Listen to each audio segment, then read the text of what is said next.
Hello, everybody, and welcome to the newest indoor adventure in Tomb of Annihilation Into the Depths, Part 24. Today is October 11th, 2020, and you are loved. That is an important thing that we like to remind each and every single one of our viewers and listeners at the beginning of each and every single one of these games. If this is your first time joining us, you can go to youtube.com/indooradventures to check up on all of the VODs of each of the games that we have played up until this point, or you can go towards anywhere audio casts are made available for free. You can find us there under the same moniker. And speaking of things that are being made available for free, if you go to patreon.com/indooradventures, you can find our after show called Nights in the Courtyard, where we answer questions not only from each other, but also from the community. So, if you have any questions that you would like to ask any of these fine folks or myself, you can either do it in the side chat of the Twitch stream that you are hopefully currently watching, or you can find a link down below to our Discord server in the description of this video audio medium. And then we have our side chat, questions for the courts. Ask us those questions directly. And again, at patreon.com/indooradventures, we will answer them after this show. But say you already support us on Patreon, on YouTube, Twitch, all of those other good places, and you are trying to find yet another avenue to help us out with revenue. You can go to indooradventure.redbubble.com. We got t-shirts, we got posters, we got mugs, we got crop tops, throw pillows, shower curtains, clocks, and most importantly, we got face masks that have the symbol of Tiamat upon them, made by our very own Cyberwolf 1201, RJustice on Mondays and Thursdays. We got them in white, black, green, blue, and red. So whoever is your favorite aspect of Tiamat, or maybe you want to get all five, you can purchase masks there. And all of the proceeds that we get from those masks end up going to help support Doctors Without Borders in the ever-going pursuit of finding a vaccine for COVID-19. So if you would like to help support a good cause or help support us, consider going to check that out. But that is it for my spiel. So hey, RJ, who are you playing today? Hey everybody, I'm RJ, but today I'll be playing Walmore, the Shifter Fighter Barbarian. Hello, my name is RinRin. I'm going to be played by LB today. I am a tabaxi and I am a monk. Hi everybody, I'm Wings. I'm going to be playing as Baz, the Drow Rogue Fighter. And I am the Indoor Adventurer, and I shall be playing as Teshvael de Falarin, Mark of Shadow, Elven Paladin of Conquest. And before we continue, I'd like to say thank you for following DrowningFish1_. Thank you. Yes, thank you. And I'm Tyler. I am going to be the DM tonight, and we'll start off with the recap. Last time, Baz's barnstorming Bessies met back up with some old friends, managed their equipment, and said farewell to others. Before they could enter the tomb, however, they showed down with a red wizard, a drow assassin, and the King of Feathers. Now, having overcome those obstacles, and despite their losses, they finally have all 9 puzzle cubes and can venture forth into the tomb. Will they survive delving into the dangerous dungeon? Can they find the lost artifacts that their hearts desire? And will they be able to locate the Soulmonger and stop the death curse in time? Find out on the Indoor Adventure Presents The Tomb of Annihilation. You are at the entrance to the tomb of the Nine Trickster Gods. Tesh tried to pass wall through what you guys supposed was the front door. This did reveal that is not the correct door, but it also revealed that pass wall cannot be used in the tomb, and likely other magical effects are going to be affected here. That was the front door. At the obelisk, there are 2 other tunnels. One that you guys saw had a door similar to the one you tried to pass wall through, and it had a spot for 9 puzzle cubes. There's another tunnel that leads off to the side. The battlefield is crumpled from the earthquake, soaking wet. There's some ice in places. There's a body of a giant T-Rex and several bodies of mercenaries, a red wizard, drow, and amongst the dead is your recent friend Orvex, who was unable to stand against the might of the King of Feathers.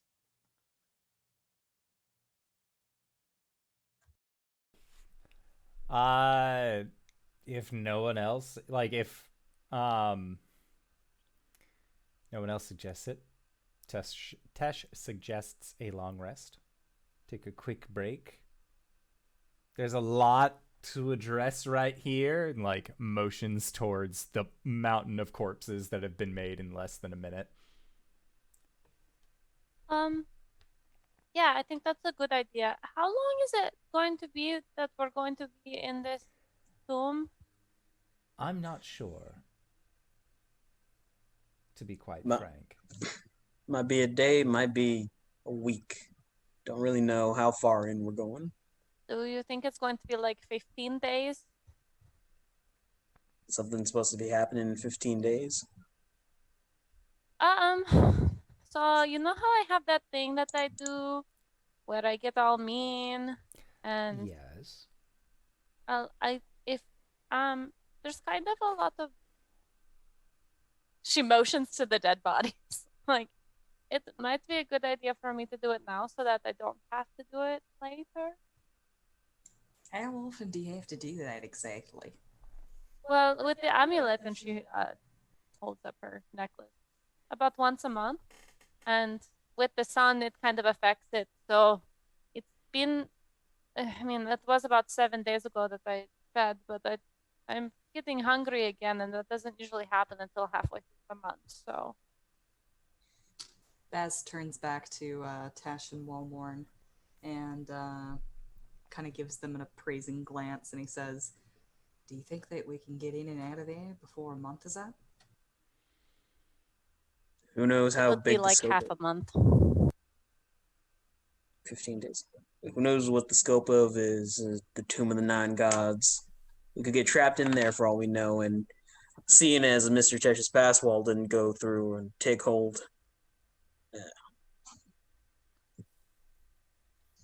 We're in it for the long haul. Prepare as much as you need. He's gonna like grip the breastplate. Like when he was shot by his sister, it like it pierced just enough to like get like skin deep and poison him, but it's like right in the middle of his chest. He just kind of like rubs that spot on his chest, and he says, "All right, well then we should probably rest up as much as possible before we go down in there." Yes, please, says Flint, and just kind of flops on the ground. When did you get here? The whole time. Flint's He was been here the whole time. Like, Sorry, I lost consciousness like 3 times during that last fight. I'm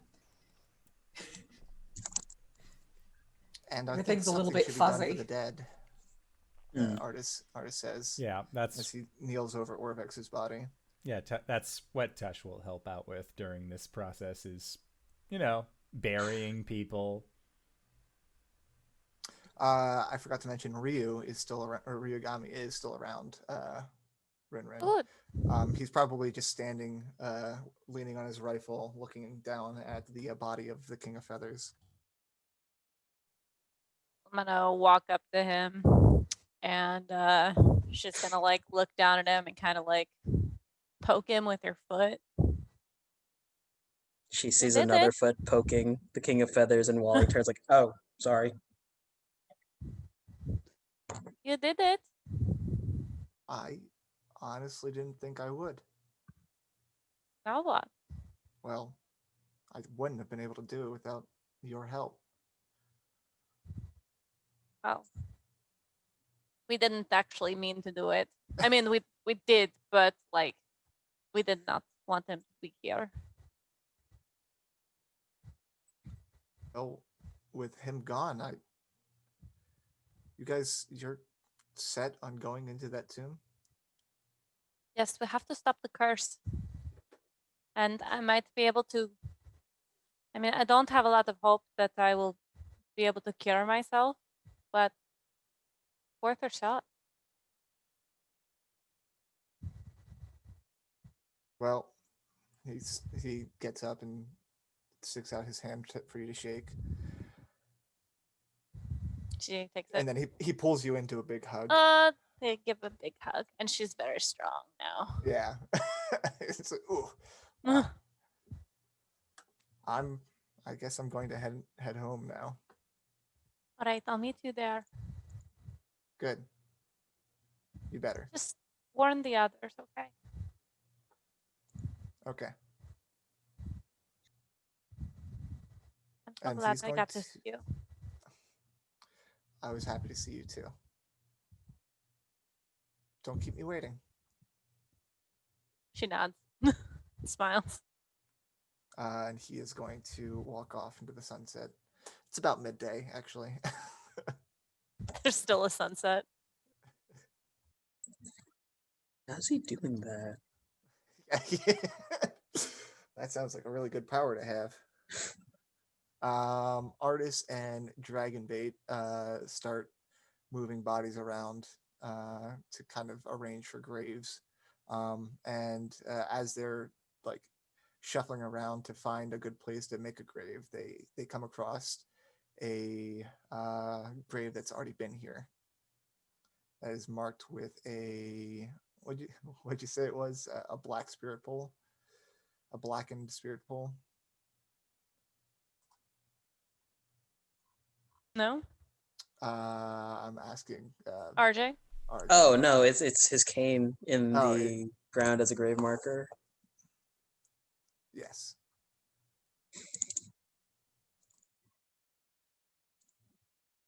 Did they tell anyone? Well, they start moving bodies over to near there and digging graves themselves.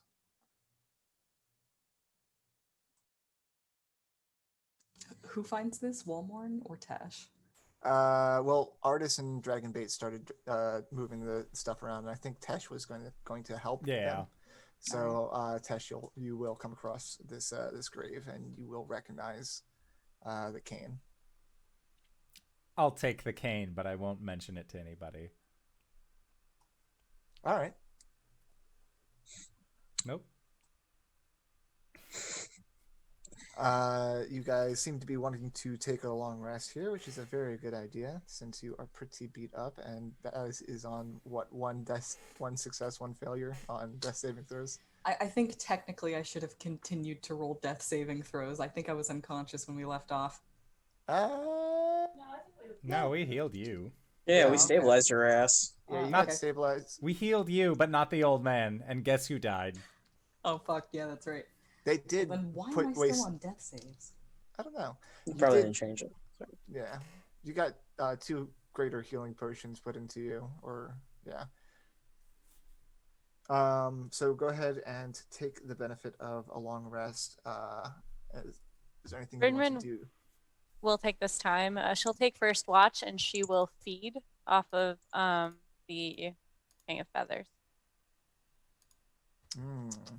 Do you take any effort to conceal that from the other 3 party members? Not your companions, but Artist, Dragonbait, and Flint. She will offer to take first watch. Is anyone going to say they want to take it with her? Well, Flint If- immediately just like, okay, great. That sounds If wonderful. any of the NPCs offer, then Walmorn will step in and say, "I'll take it with her." Okay. Cool. Yeah, they'll after they do the grave digging, probably like an hour or so, they'll settle down and try and rest. Walmorn Yeah, will she'll- set the tents up in a way that it's covering the King of Feathers. She'll just go to the other side if I'm in feed from like his back or something. It's pretty big. Yeah. So and then she'll spend the next hour and a half cleaning herself.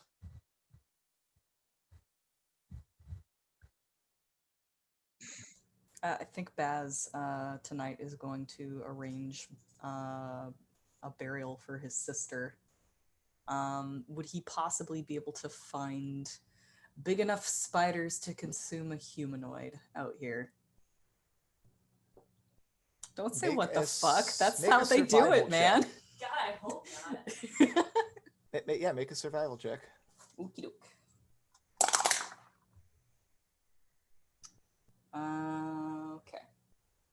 14. Awesome. In some of the nearby ruins, you can find a nest of giant spiders. All right. He will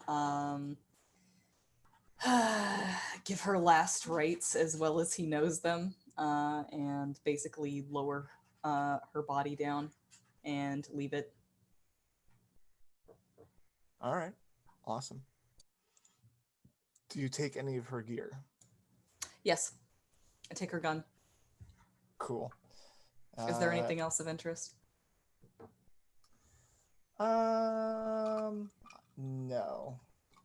Just ammo, the gun, traveling supplies. Does the gun poison the bullets, or does she have poisoned bullets? I was going to say that the gun poisons the bullets, but there's only enough poison left in the contraption for like 2 or 3 more, or I guess the rest of the magazine, so we'll call it like 10 more shots. All right. Would he be able to use poison that he already has to refill it? You'd have to do some tinkering to find out how it actually works. All right. It doesn't seem to be just easy, pop open a lid and pour some poison in. Gotcha. I think I've got a friend that can help me out with that. Wink, Walmorn.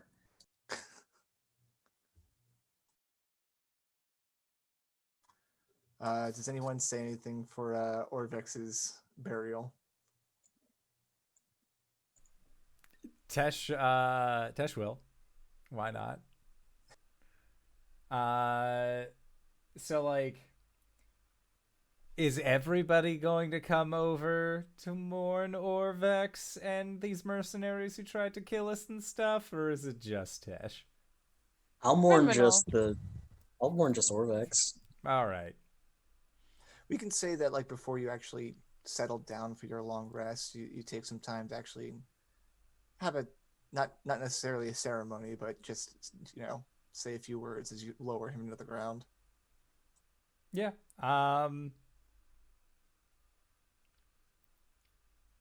Great was his knowledge and understanding of the languages of Omu. Truly a valuable friend and academic. We owe him much. Thank you, Orvex, for what you have gifted us. To Kyber shall you return. Amen. And with her spirit. It's like you don't God, know did they this. change it? I God, didn't know you followed. it's the one greasy wheel. Fantastic. Is there anything else you guys wanted to take care of before delving into the tomb? I guess RinRin would check to see if Baz was okay. I mean, his sister did just die. This is true. I think that when you find Baz, he has already laid her to rest, and he's cleaning blood out of the inside of his breastplate and like trying to see if there's a way that he can like hammer it back into shape. Are you okay, Baz? He he kind of like turns a little bit away from you, but like he'll say over his shoulder, yeah, no, I'm fine. I should be fine. It's okay if you're not, It's still family, even though shit that tried to kill us. It's really not okay, actually. If I had let her live, she would have continued to chase after us, and she would have continued to make my life as miserable as she possibly could. I had to do it. So why was it so hard? Because you're not like her, Baz.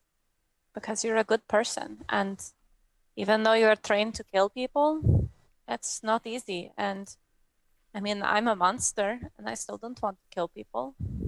It's just, what makes you you. And that's what I like about you. There are people at home that would say that makes me weak.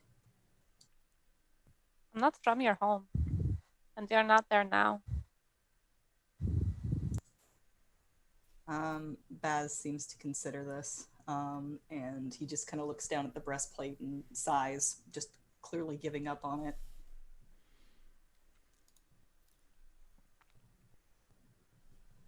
This isn't gonna get easier. No, but you have people to help you. And I think that's important, right? I think it's about the only way we're gonna pull this off. You're right. We can do this with the power of friendship. If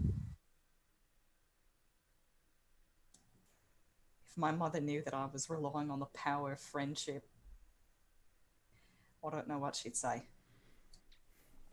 Well, she kind of sounds like a bitch, so I don't really care.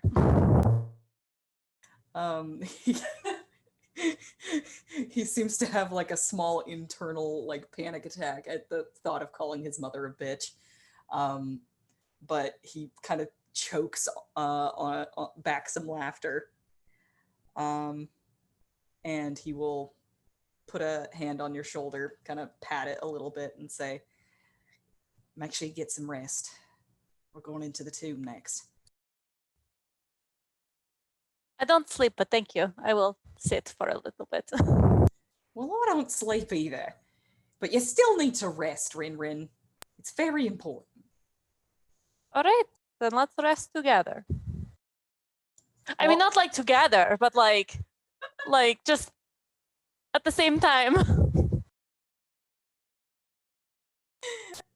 I think that he is terrified, but he accepts this.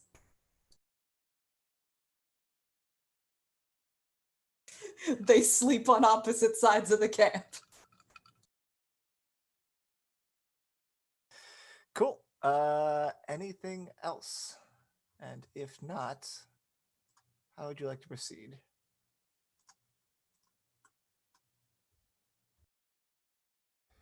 First of all, how late are you resting? Like, you're pretty much taking this long rest in about midday, so you can pick back up by nightfall, essentially. Is that You what did love. I said we're going into a tomb. It's not exactly like we have to worry about daylight hours. Yeah, no. Cool. So picking back up as soon as you guys feel well rested and not on the verge of death. So I did want to take a feather from the King of Feathers. yes, Like a handful of them. Yeah, you can definitely take a trophy from the King of Feathers. Well, like I want a nice quill to write with, and what better quill than from the King of said feathers? Literally the King of Feathers. You can definitely do that. What color feathers are you grabbing? It's literally every color. A lot of very nice greens. Okay. And then if there's an orange one, he'll take that as well, but just because it looks nice. Green and oranges. Greens and orange. Cool. I'm assuming you're going to the entrance with those 9 holes. Yes. Right? All right. Picture has been shared of that. I just like that artwork. It really sets the tone for what this place kind of looks like. It's in this really overgrown passageway. Surrounding the door are these stone skulls that all just seem to be glaring at you. And above the door frame is a stone sculpture of a devil face with its mouth agape. On the front door, a slab of worked stone blocks the overgrown tunnel. Grinning skulls mark the edges, and there are 9 cube-shaped cavities arranged in 3 rows of 3.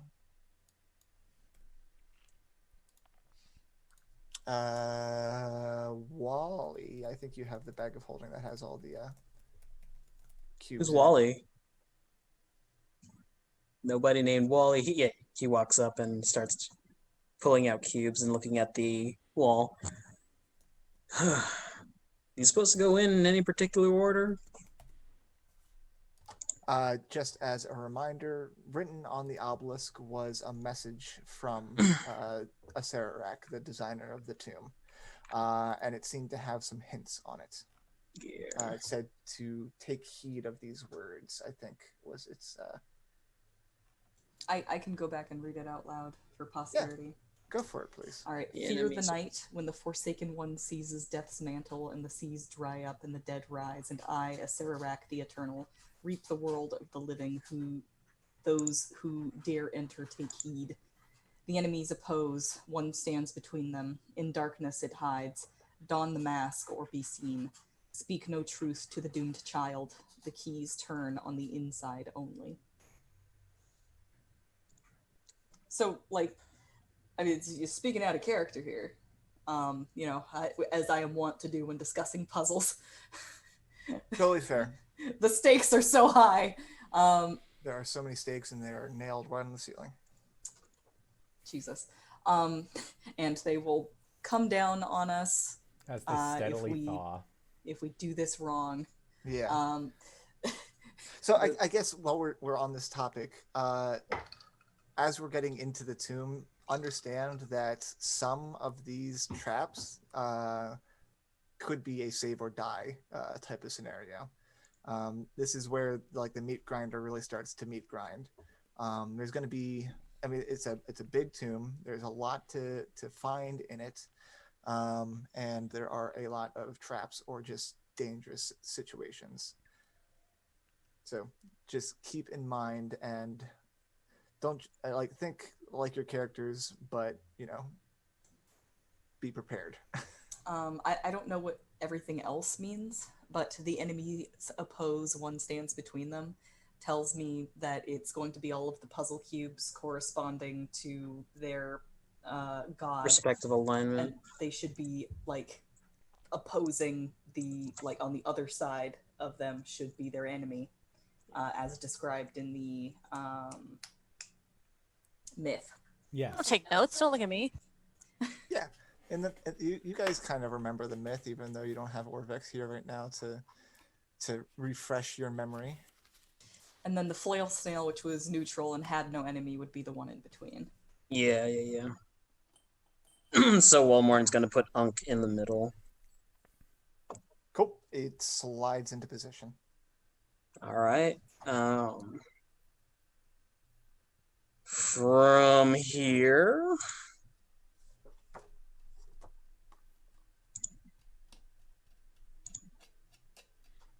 I know that Wongo Wongo is the And- enemy of Moa. is the enemy of Moa, and Shangambi is the enemy of Nang Nang. Yes. But wait, do they go opposite in the same row or like completely opposite? I think In the completely grid. opposite. RinRin's not any help at all. She's No. just asking questions that might be helpful. You guys already know Tesh's track record with puzzles. Baz we got- also doesn't have a good track record with puzzles. So, uh-oh. Wally has seemed historically good with them. I mean, I'm just trying to remember alignments now. Oh, if you scroll up, I have a list of the of the 9 gods. Hey, actually, says- I have a present for one of you 3 to look at, to use as a guide. I'm going to take it to Wally. I'll be right back. Oh, I see. And then he's gonna take it all the way to Steven just to spite us. Watch him walk onto Steven's screen. No, that's not Tyler! Oh my god! How did you get her so fast? No. They've seen you already. Oh, well, no. Okay. He's going through my hole! Oh my god! It's on his way! Okay. Wish you were here, Steven. That's okay. Oh. On his bad though, he put everybody's passives and ACs on this sheet. This is yours. Do you want this back? Eventually. Okay. Thanks, voice in the sky. So yes, Moa and Wongo are enemies. Nang Nang and Shigambi are enemies. So how are we gonna okay. place them? Well, like, does it say it doesn't give any indication that like they should go in a specific place so long as They just they're have to be opposed in correctly. opposite, basically. That's what the hint sounds like. Enemies Okay. oppose, and one stands It's between them. it's You know what, Trickster let's God just make- Sudoku. Let's just make it look like an alignment chart. An alignment Yeah, chart, yeah. It'll make me feel better. I think that's the only solution you can do. Besides, like, a reverse version of it. I mean, like, you Reverse can turn it alignment around chart. Yeah. clockwise or counterclockwise. We're gonna make it look like an alignment chart. Yeah. So Moa in the top left corner, and then as you do. Moa, Shigambi, Kubasan. All right. And then it'd be Obalaka, Unk, Obalaka. and Ijin. Asian, and then from the bottom it's Papazuti, Nang Nang, and Wongo. all right. Cool. You are. Papazzottle. Nope. Papazuti is the Simlish. Papazuti. Papazuti. After a little bit of discussion, you begin sliding these puzzle cubes into their respective slots. And as you slide the last one into position, the 9 cubes flare with light, then disappear. Growling like an angry beast, the slab begins to slide up into the ceiling. Baz jumps back a little. Is that good? We did good, right? Tesh, We're not about to die. We're the spikes. Tesh crouches down and looks in the room. Is there any gas there? Nope. Yeah, Sweet. you peer in, and there is a 20-foot corridor with a doorway on the other side. Marching order. Why don't you let me go first? I'll You go, know, since I'm already undead. I'll go behind RinRin. Let me stand next to you. I can see better than you. All right, that's not a competition, but okay. The corridor is It's about 10 not feet a wide. competition. We are literally all trying to live. Okay. I guess I'll bring up the rear and make sure none of the other folk get hurt. If anything, there was a mummers play once about Wyoming Smith, a famous drow. There was a boulder coming from behind him, and he had to run out of a temple and almost forgot his hat. If that happens to us, would you be able to be like Wyoming Smith, but stop it in place with your big beefy arms? Why would you wish that upon my hat? Well, you almost forget your hat, but right as it's about to close, you Did you say he was a drow? nods, I've never heard of him. shrugs. All right, RinRin and Baz in the front. Tesh behind them with Artis and Dragonbait. Oh yeah. Yeah, you've got friends. And then Wally and Flint bringing up the rear. Wait, if Artis and Dragonbait are in front of me, Okay. would it be basically, would I be able to get everybody in my aura for bonus to saves? Because it's a 10-foot aura, so if I was up 1, then I wouldn't be able to get Flint and Wally, but if I'm back a row, would I be able to get everybody? Kind of it'd be a 4-row thing with one person having to stand by themselves. I'll stand by myself. Yeah, if you stand by yourself, you'll be able to get 4 people in your aura. Okay. It's either the front 2 or the back 2. Front 2. Artis. Yeah, okay, so RinRin and Baz, and then Tesh, Artis, and Dragonbait are also getting that benefit. Yeah. But Wally and Flint are just out of Yes, that is correct. range. Cool. So it's going to be RinRin in the front, Baz right next to her, Tesh right behind, and then everybody else behind him. Yeah, kind of think of it like a two-man column. Creative. The passageways are 10 feet wide, and about 20 feet tall. It's a Paladin Tortuga formation. Yeah, Yeah. exactly. As the slab rises all the way up into the ceiling and just kind of stops in place, dust sprinkling down on top of you, you look through this hallway, and another slab blocks the hallway 20 feet beyond the first door. An iron lever is set into the door surface with a graven stone skull leering down from above it.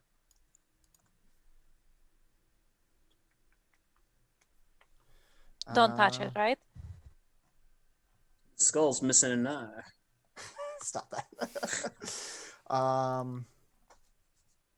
Baz, since you and RinRin are taking the lead, both of you are about to walk into this hallway, and you notice that there is a seam in the floor running the length of it.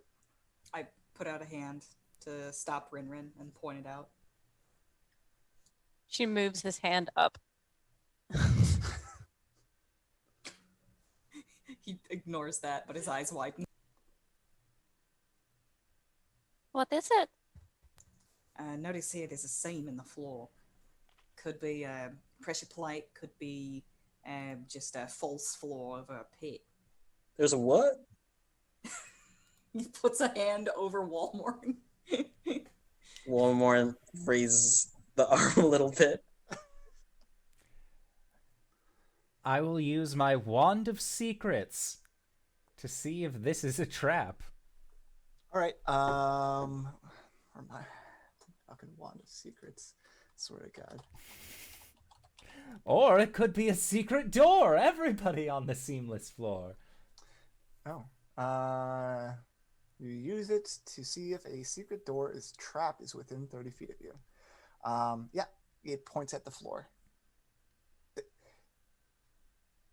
Yeah.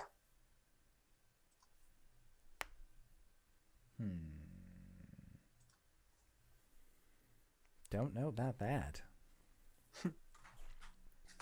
Do I see any seams like in the walls or the ceiling at all? No, you do not.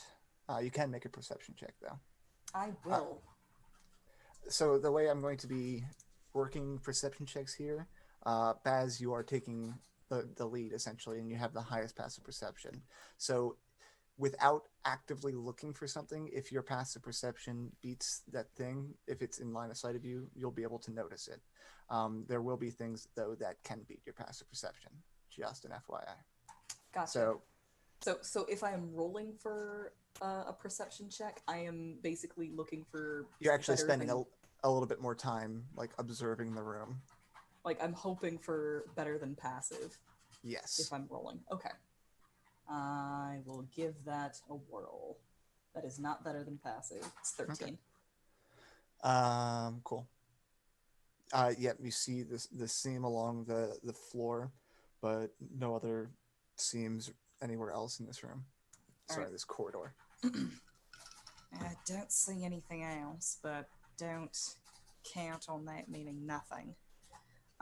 He's gonna kind of like peer at that lever.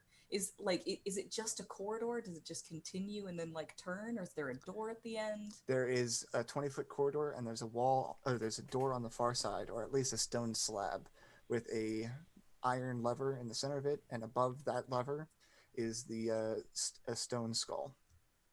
Stone skull. All right. Much like the other stone skulls that have been decorating. But like, there's no clear path forward. We have to engage with this. Yes. Okay. You think that lever's a pull up or a push down? You see Wally pulling a javelin out and kind of... Well, I'm very fast. Maybe we could tie a rope around my stomach and I can run over to it. Wait, don't you have a... can climb along the walls like a spider. Yeah. You mean like a cat? I've never seen a cat climb on walls like you do. It's because of their very sharp claws. You can climb on the walls like a RinRin. Thank you, Walmorn. All right. RinRin is going to tie a rope around her waist, hand it to Wally, Okay. and start to climb the walls. Cool. And like do a shuffle along the side. Yeah, where are you climbing to? Just to towards that slab? Yeah. I'm gonna see if I can get a better look at this skull. Cool. You start crawling along the wall. And about the time you get halfway across the room, the jaw of this stone skull opens up. A skeletal hand shoots out. It is holding an an hourglass, a crystal hourglass style timer, and it turns it over, and sand starts trickling down. 10. What would you like to do? 9. Go and pull 8. the lever. You quickly scramble over and pull the lever, and the floor of the room slams open, and a 20-foot pit with sharpened spikes at the bottom is below you. No one was standing on that, though. Oh. And we're just climbing along the side of the wall. Wally was standing on it and pulls RinRin out. Whoops. The sand continues to trickle out, and as all the sand reaches the bottom, the hand retracts, and the door starts sliding down. You're on the wall as it's sliding down. Wait. So there's no floor, and the door is closing? The door is opening as it's Oh, sliding good. downwards. Okay, cool. Yeah, she'll just kind of hang out for a little bit, wait for the door to open all the Cool. way, and Yeah, so it slides down, and you can see that there was like a groove on the far side of this hallway where it just is sliding down into, and it reveals another corridor beyond. This one much darker, as there is not many sources of ambient light, just rare bits of specks of rays of sunlight breaking through cracks in the ceiling. And you'll see Artis next to you tap the bottom of his dagger, and will start illuminating some light out. Oh. Baz squints in irritation at that. Sorry, but if I'm going to be any use to you, I have to see. Understandable. I know how it feels.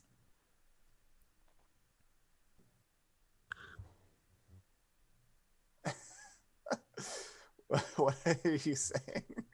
Should we go sorry. in or should we wait? yeah. She's yelling back to the group if she should Okay. go down the hallway or not. The hallway beyond the door extends for about 60 feet. At the edge of your dark vision, you can see that it splits into 2 different paths, but at the far end there is another one of those masks of a devil with its mouth agape. And although this is on the edge of your dark vision, actually, no, you have superior dark vision, right? Nope, just normal dark vision. Yeah. At the edge of your dark vision, you can just see that the mouth is agape. It's a very large mask, and inside the mouth is just darkness. Hold on, does this look like the titular, like This looks the like cover the image? Titular cover image of a. Does it look like a Janus mask, the really sad one? He is not. It is not making any discernible facial expression, just mouth agape. But you cannot see that from where you are. There's another mask thing down there, but it's not the skull. It's more like a guy going, ah. There's a rope between Walmorn and RinRin, right? Yep. Baz is going to grip that rope and carefully make his way across the hallway where that seam is, because I have a feeling how this bullshit works, and it is despicable. The pit is still open. Is it still open? Okay, I thought it had Nope, it has slammed open. Okay, all right. So in that case, how wide is it, or how long is it? It is 20 feet deep, 10 feet wide. Can I make 10 feet? Well, I mean, it's 20 feet long. Like, you cannot long jump that distance. Oh, it's 20 feet long. Okay. All right. So Except for the shifter. how are we gonna get across this thing?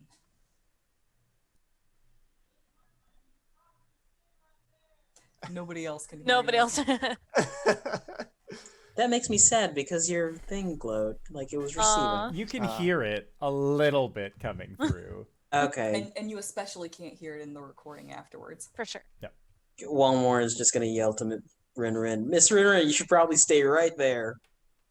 Can I go step on the thing or should I stay on the wall? Step on the thing, just so you don't have Mr. Baz hanging off of you. RinRin looks away. But she is going to hold onto the wall and kind of tap the floor with her foot to make sure that it's a solid floor on the other side and then step down onto it. You're Gotta be muted, at the darling. sir. Floor right past the where the doorway descended into the floor. You test it out. It seems stable. While you're testing it out, though, you're looking at the floor around it, and you got to pass it a 16, right? Yeah. You can notice that a few of the tiles in this corridor look like pressure plates. This place is basically a death trap. There's pressure plates over here too. Well, according to Mr. Orvix, it was used to basically grind up the souls of people and send it to, oh god, what's his name? A Sararak. A Sararak. Thank you, Mr. Tesh. Yes. Oh, he seems Don't like think a I very have a important soul. figure. You do. You've got two at the bottom of your feet. She laughed. We're all gonna die. It seems like the lever actuated the floor. Maybe return it back to its original position. Oh my god, you're so smart, whoever you were that just talked. And she's That's- going to. That's Whenever I was artist. something in English accent, it's going to be artist. He's Okay. been with us for so long. I'm very nervous over here. It's very dark. It's hard for me to hear the right voices from the. She puts the lever back. I'm the Okay. only one with a country accent. We all have very distinct accents. Not gonna lie. The lever had descended with the door down kind of into the pit a little bit. So you can actuate it, but you're going to have to kind of swing yourself out before the door, the floor recloses. Yeah. Okay. Uh, She'll hang upside down. Do it. Oh, a nice. bat. All right. Yeah, with that and with your climbing speed, you're able to just lock it back into place and roll back out, and the doors swing close. Ta-da! Now Baz does that thing that I said that he was going to do, where he grabs the rope and then gently, carefully walks out over where the seam is. Yep, absolutely. All And you walk across the room and get to the other side. All right. He turns around and signs it's good, and then thinks better of it and says, "All right, come across." Baz, when you get to the other side, you do spot these pressure plates as well, and can see, even though all the walls are kind of intricately carved in different styles, different shapes to make it look more, texturized. A lot of it has to do with skulls, and you can see that a lot of these skulls aligning this have holes in their eyes, probably from where darts come through. I'll wait until the rest of the party has come across and start pointing those out and say, probably for some sort of projectiles, fire, darts, arrows, something along those lines. What are the odds these traps reset after usage? Very high if this was supposed to be reused for multiple people. What if I were to get the zoomies and run back and forth until it just runs out of ammunition? This place is magic. There's magic for, unending arrows and things. I just want to help. I know you do. I'm just saying. We don't want to use up all of our, arrows. Our physical arrows. We have limited resources. They may not. We don't know that. I was about to say, I use bullets. It's a metaphor. What's the metaphor? Baz, you do notice that these tiles on the floor that you can distinctly tell are pressure plates. At least the two that you can see, they have a pattern that is unique to them, carved on them, whereas the other pressure plates the other tiles in this room do not have that same pattern on it. Is there a visual representation of this? No, it's just these tile designs arbitrary are how you can see pressure plates, whereas the others do not seem to be pressure plates. Right. Okay. So if Baz can tell where pressure plates are and where they are not, then he will step across, and he said, like, basically tell the others, like, look where I step, and he will do that. Cool. Yeah. I'm going to toss Baz a small satchel, and inside of it has chalk. I was so worried that you were going to say toss Baz hard stop. Toss. No, I'm going to toss Baz a small satchel, and inside of it is a couple of sticks of chalk. All right, yeah, he will step across. I dare not actually touch the ones that are pressure Just an plates. arrow So he's just pointing. going to mark a path for you guys as he goes across. Perfect. Flint's pretty dumb, so that helps him out. You are able to weave your way down this hallway, and if there was hypothetical X's on a corridor map, there were 3 pressure plates that you avoided, and get to the end of this hallway, where it splits into 2 directions. To your left, there is a glass pane that it's far enough away that you can't see what's beyond that. To your right, it opens up into what looks like a much bigger room, and directly in front of you is this devil mask face. It's about the size of, a medium-sized creature. Just as a size description, I'm not saying it is a medium-sized creature. Like the whole mask or just the mouth? The whole mask. Okay. It takes up this side of the wall. Gotcha. Essentially. And as you got close to it, your dark vision cannot even see within it. Baz is just tipping his head and, like, staring harder and harder in there.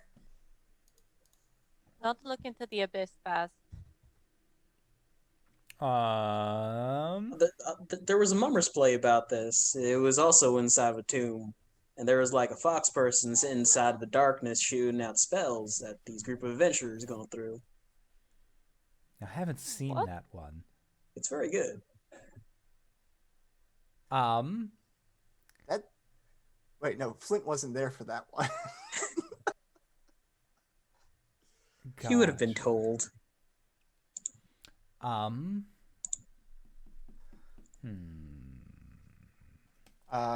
Your options are back the way you came, left or right, or mystery void. Always having a moment. Don't go into the void. Don't stick your arm into the void. Don't stick your arm in the void. That's probably No a good hands. advice. No hands. Left or right then, or back the way you came. Tesh will take out a torch and go near the void. Okay. And like a lit torch? Yeah, a lit torch. And like if he gets close to the void, does it just like hard stop on where light is? There it is part of the a wall? hard stop where the light is. Well, I say hard stop. It's not like a wall that is dark. It is a void that is dark. As if there is magical darkness there. And in fact, getting closer, the closer you get to it, the ambient noise of the surrounding area kind of decreases. I'm It's gonna quieter there. throw that torch in there. Just like huck it forward. Yeah, make sure not to touch this weird darkness, but just Yeah, I mean, as soon as it passes kind of that threshold, it goes away. You don't see where it goes.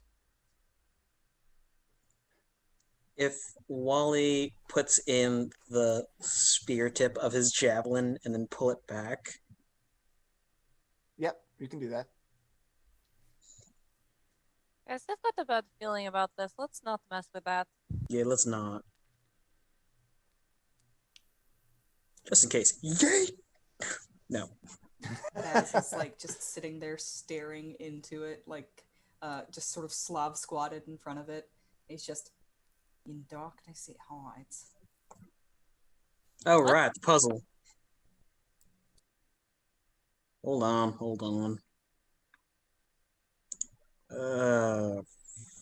Fudge. In darkness it hides, don the mask or be seen.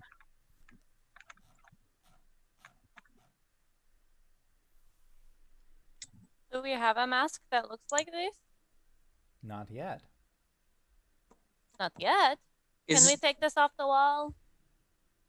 You Well- actually you can check where it is on the wall, and it is seamless. Is it? It's literally large enough to crawl into, isn't it? Is large enough to crawl into the mouth. Don't like that. I read it all. Don the mask. Speak no truth to the Doom Child. Let's And check key the turns other. inside. Let's check the other way. But if going into the mouth of this creature, this mask is the only way with which we progress, then into the mouth we go. Which Right. way? Go back. I say left. To the smaller room. All right. You turn left down this corridor and start going that way. As as we you go- turn, sorry, we'll mark an X on the wall just in case. Cool. Yeah. So you have some chalk, so you can mark the places that you've been. As you're going this direction, you notice that there is like a sewer grate, a metal grate on the floor. You can hear the trickling of water, and actually, as you get closer, you kind of hear some like slooshing through the water. And as you get to the grate, as cautiously as you the two people in front would be, which they are pretty cautious people, you can look down into the grate, and you see kind of a stream moving through, and there is a skeleton standing there. It's a skeleton with kind of like a elaborate metal headpiece that starts around its neck and goes up and kind of ends in like a protrusion that is in the shape of a triangle. And as you get there and are looking down, it looks up and then just starts sprinting down the water. We've been saying. Caution! get it? RinRin's ready to go. She's Boys waiting for ready to someone go tell her. too. They can go. Is and Oh boy. how do you mean go? Like she's ready to chase after this thing. So It's we there are above a under the It was sewer down grate. inside. It was underneath this sewer grate. Can I pry the sewer grate out? Make me an athletics check. Oh boy. +5. 17. You start to yank up on it, and it seems pretty. It seems heavy, a little heavy for just you alone. But it does seem like you can move it if you got help. Even You can move it. Wally? Would Dragonbait be willing to help, as he is a strong boy? Dragonbait will help. He is. Yeah, he's moderately strong. What's your strength, Wally? His strength is a +2, but I get a +5 to athletics. Right. Like, what's the number? 12. 12. Oh no, sorry, 14. Okay, that's what I thought. Yeah, Dragonbait will sidle up next to you, and you guys will be able to pull this up and move it to the side. What would you like to do? Apparently we're crawling into the sewers of the tomb. And I will say that as you were getting here, you see that this corridor ends in a wall with a kind of crystal window on it, and you can see that there is a chamber beyond that crystal window. So if RinRin wants to go running after him, I imagine that like pretty much everybody like reaches down, starts trying to pull. Like Walmorn goes to pull up the grate, and then everybody else goes to help him. And then as soon as we get it up open enough, it's like go go go, and then like RinRin darts in. If you Yeah, would get the like. mad zoomies and just. Cool, and you have like a ridiculous speed. I mean, I have a normal. My walking speed is 55 feet per second, or feet Okay. per 6 seconds. Round. But I could also, do double that. So I could do 110 normally in a round. or I can do 220 if I use my feline agility.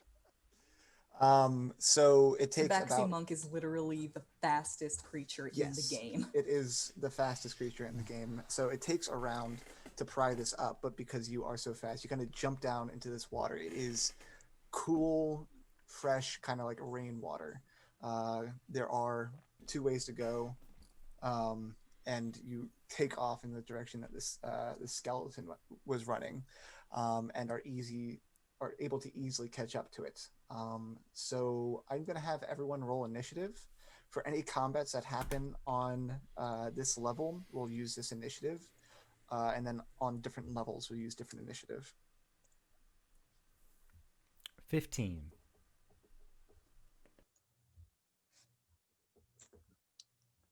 Baz. Rolling. And 11. RinRin. 5. Wally. 23.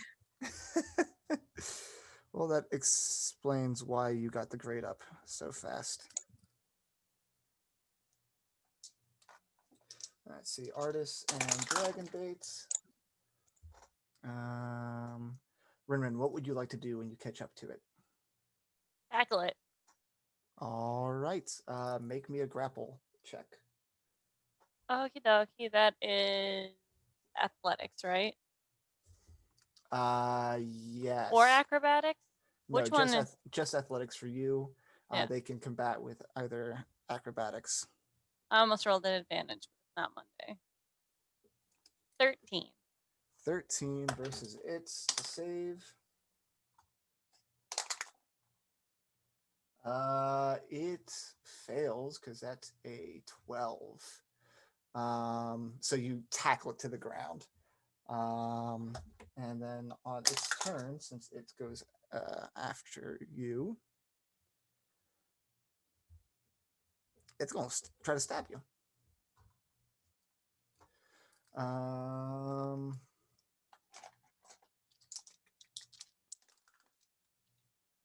It's a 14 and a 19 to hit. 19 meets. All right. It will just kind of stab at you, and it's going to give you let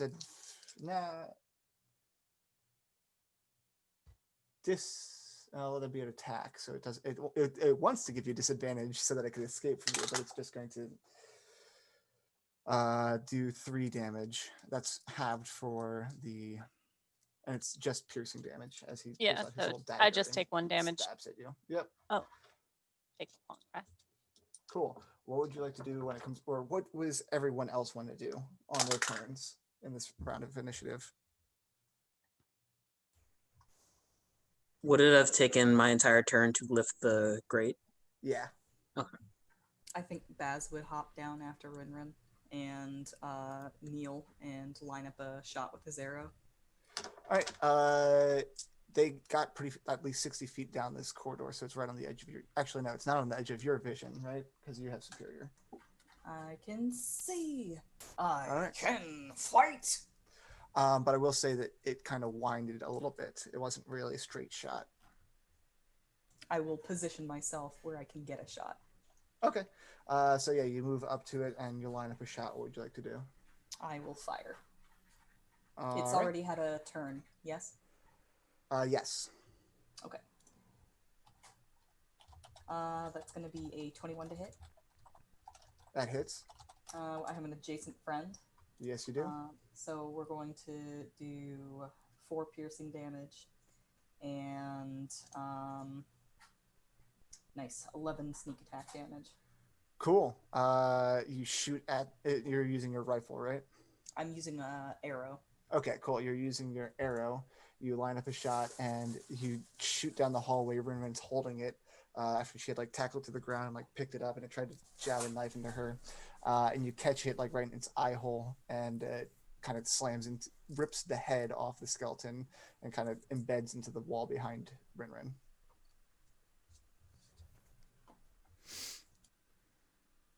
RinRin just looks back. Thumbs up. Are you all right? Are we out of initiative? Yeah. Yeah, I'm fine. That was a good shot. I can see.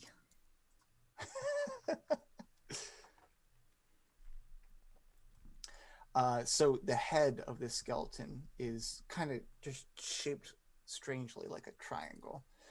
It seems like a lot of effort was put into its headgear. Is there any like gems on it, or the actual skull is shaped strangely? It's kind of like metal was welded to the skull of the skeleton. Like to examine it further and see if I can pry it off. All right. You cannot get the head off of this, or the kind of the metal bits off of the skeleton head. But I will give you a little snippet of what you see. What's everyone else doing during this time? Casting Armor of Agathis on myself at 2nd level. Okay, what Is is that a warlock spell? It's my paladin spell. Armor of Agathis makes it so that I You get gain 10 HP. Yeah, I gain 10 temporary hit points, and then if a creature hits me and does not remove all of my temporary hit points in that go, I then deal 10 points of cold damage to them. You deal the damage if it hits you, regardless. yeah, if it hits you regardless. Anyway, shared in the in our chat is kind of like what that whole getup looks like on the skeleton. And you kind of took the whole bits with it with your shot. Which god does this belong to?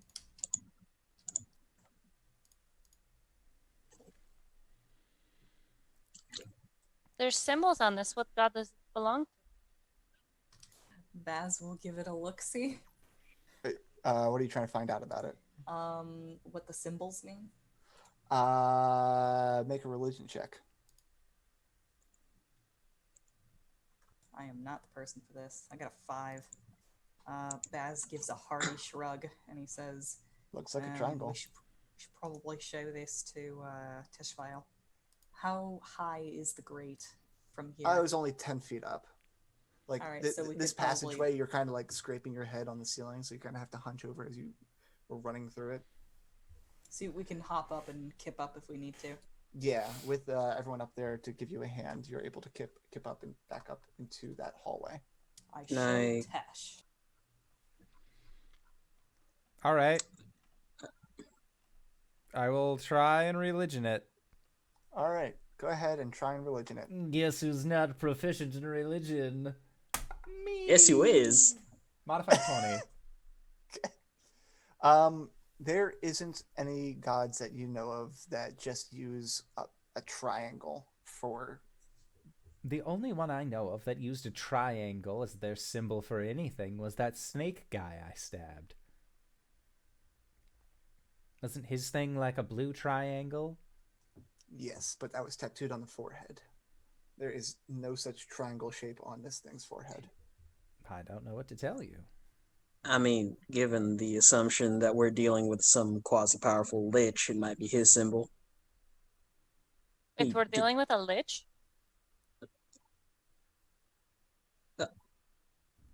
Did we not get the lore dump that a Sararak was a lich? Yeah, you got that lore dump. But RinRin probably dumped that lore out of her mind. Okay.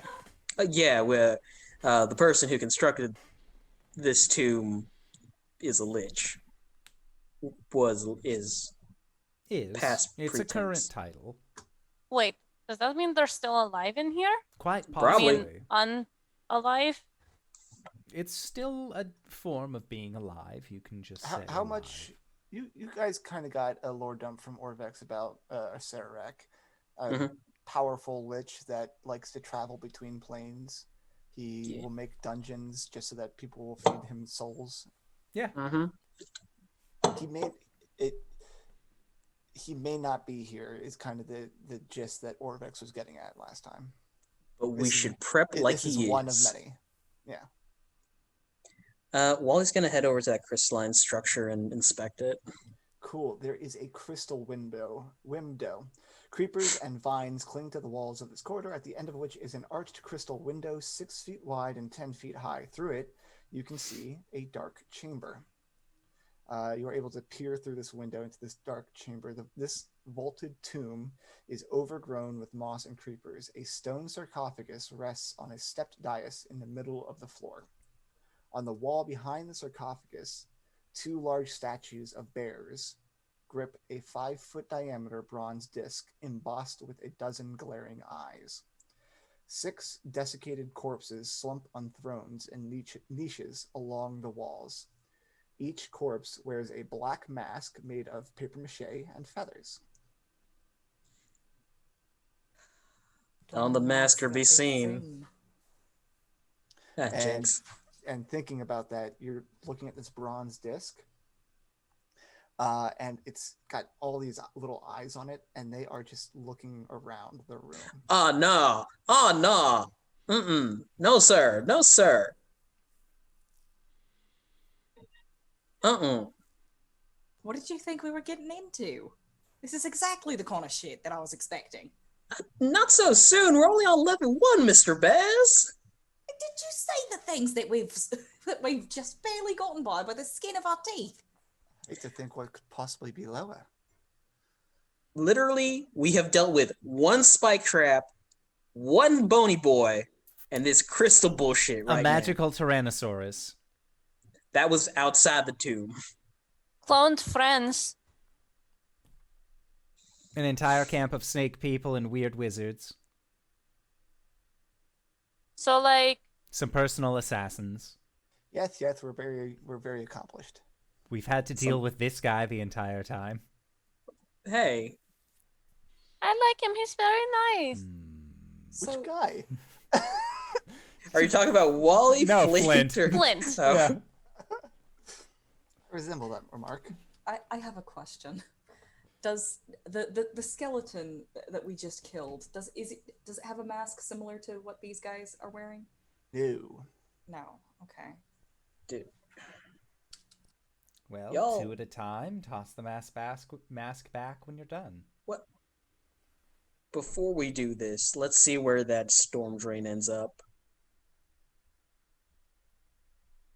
RinRin's still down there, like, looking at this thing. You guys came up with it. You're just like kind of standing at the storm drain, still looking at this, while at least those 4 are at the window. Mr. RinRin, can you go further on down the drain, see what's going on? Sure. RinRin is going to continue down, checking for traps as she goes, because she doesn't Right. know. And you have a Mr. passive perception of 16. Yes, sir. Which way do you go? Do you go the way... So if you drop down to the storm drain, there's 2 directions. There's the way that the skeleton was running, and then there's the way that the skeleton came from. Which way is towards the glass? The way that the skeleton came from. I'm going that way. It's not directly, it's kind of perpendicular, but like on a diagonal. Yeah. I'll go that way. All right. You go that way, and not long after trudging through the water here, you get a very rotten smell in the air. Does it smell like death? It kind of smells like rotten eggs. Sulfuric. Oh. And as the smell hits you, there is a small stairway on the edge of the water here that leads up to a wall.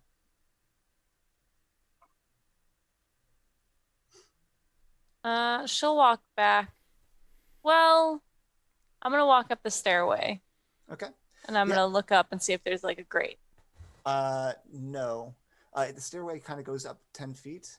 Make a perception check. Okie dokie. This is my perception. Plus 17. 17 total? Yes. Yeah, you come up to this door or to this wall, and there doesn't seem to be anything here. The staircase just kind of ends. Maybe this was his home. The water did continue further deeper. This was just kind of an offshoot. Can I did I go about like a minute down the way? It was actually pretty quick. That was just one round of walking speed essentially to get to Okay. this location. Yeah, that was one round. Um, I'll go another round, so the 55 feet. Okay. You leave this stairwell, and as you get further away from it, probably like 20 feet, that smell that was in the air dissipates, and you start to hear the sound of more fast-moving water. Not fast-moving, but like falling water. And you round a corner, and there is a chamber here, where water is pouring into this room from a small hole in the wall. And there is a treasure chest hanging from the roof by a chain. Water There's nothing. pours from cracks and seams in the rough walls of the cavern, whose floor is a muddy pool that flushes out into the tunnel beyond. Just above the pool's surface, a large treasure chest dangles from rusty chains embedded in the ceiling.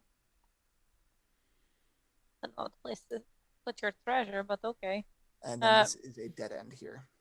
Okay, RinRin will go back to the group and yell up from down in the tunnel up to the grate and say, there is a stairway to where I assume the skeleton lived. There's just a wall. But it smells really bad there, like farts. And then if you go down a little bit further that way, there's like an area where the water's pouring in from. And then there's like a chest that's being held above the water by a chain for some reason. I think that's a very silly place to put treasure. That's a weird place to put treasure.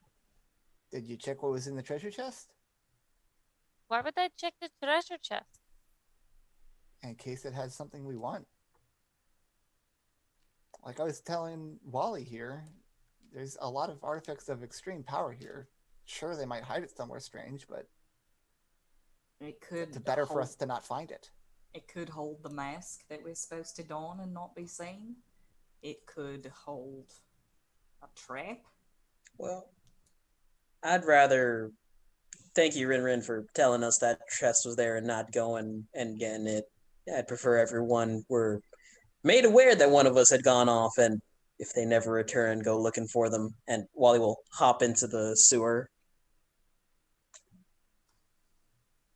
No problem. What are the rest of you doing? I'll help get the treasure chest if that's what we're doing. Yeah, Wally was going to go towards the treasure chest.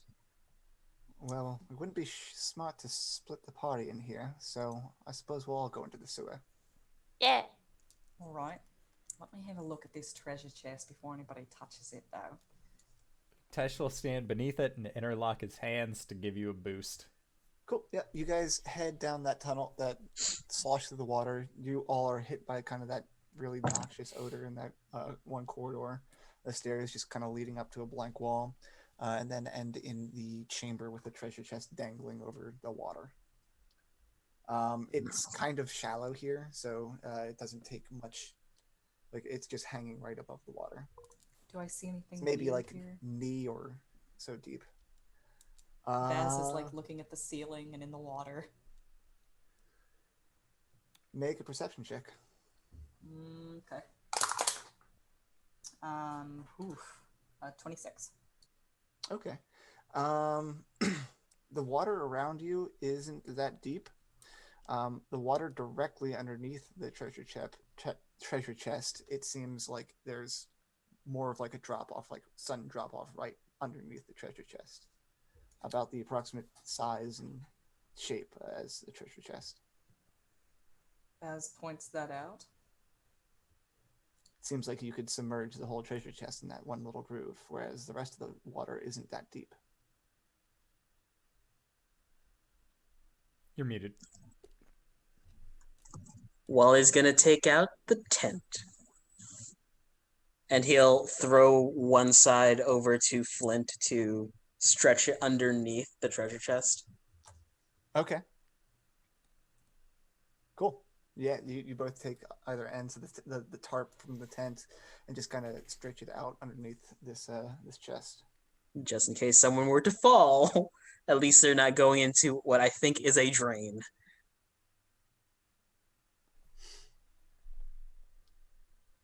What would you guys like to do? Get that chest. Can't run on water yet, guys. Not yet. Soon, my dog of war.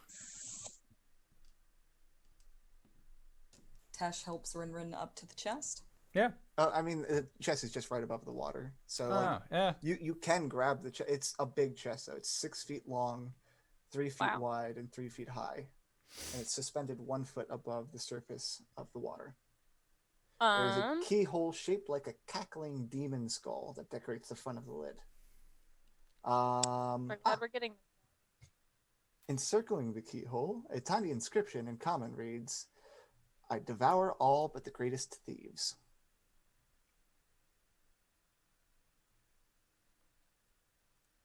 I will pull the chest towards us. You can't really get. You'd have to like make an attack to try and break the chain, so that you can actually pull it. Okay. I think RinRin's actually going to do something stupid and jump on it. She'll jump Okay. on the chest and the chain and like try and like slam it down. Yeah, I'll say with like your weight jumping on top of it, the chain detaches from the ceiling and lands on the tarp that is extended out beneath you. Wally and Flint make a strength check. We'll call it an athletics check to see how well you hold this chest up. Why didn't you just cut it down? You can't cut chains, Wally. You can never break the chain. 19. Okay. Flint kind of loses his ground a little bit, but catches himself, and you stand firm. The chest has fallen on the tarp. What would you like to do? RinRin moves off the tarp. I'm assuming you kind of move it off of that like weird indent in the pool. Yeah. And then it looks like it says something about devouring people. Don't like that. Are we sure we need this? We can't be sure we need this until we open it up and find out what it is. Does anyone have a way to open it?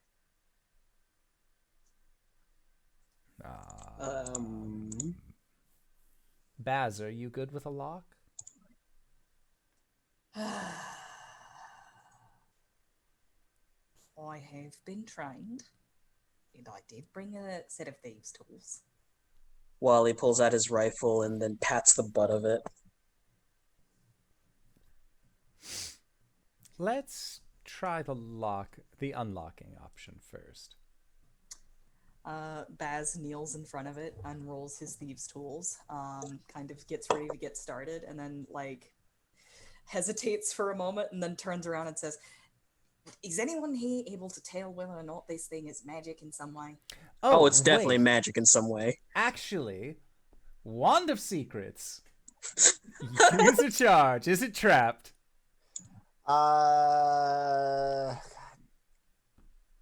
The Wand of Secrets does point at the chest.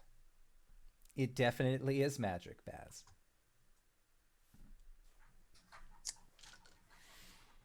I can't say that I'm sure that I'm the best thief, guys. It takes a lot to like admit that fast. That's very Well, you're the only thief we have, so. Thanks, Flint. Anything for you, Yeah. buddy. I believe in you, Bass. You can do it.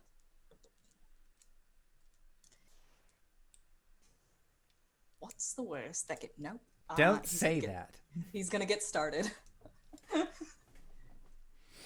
Roll me a dex check with your thieves' tools. I swear to God. It's just a flat dex check. It's not sleight of hand? I don't know. I don't use thieves' tools often. How does do one you roll use for thieves' tool? tools? You roll dex, and if you have proficiency in them, then you also add your proficiency. Oh Yeah. shit! I don't think I'm trained in thieves' tools. Are you a You should be. rogue? Yeah. I'm a Then rogues you're are You just proficient get in them. thieves' tools. Oh Yeah, so it's Dex plus your proficiency bonus. It's basically a sleight of hand roll. Okay. Yeah. All right. Okay. Then I'll. Okay. I got a 25. Amazing. It's a 19 on the die. Fantastic.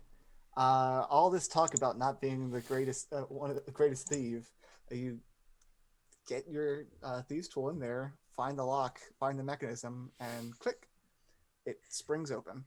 What are you talking about, Mr. Baz? He You've flinches. stolen so many hearts. What? What?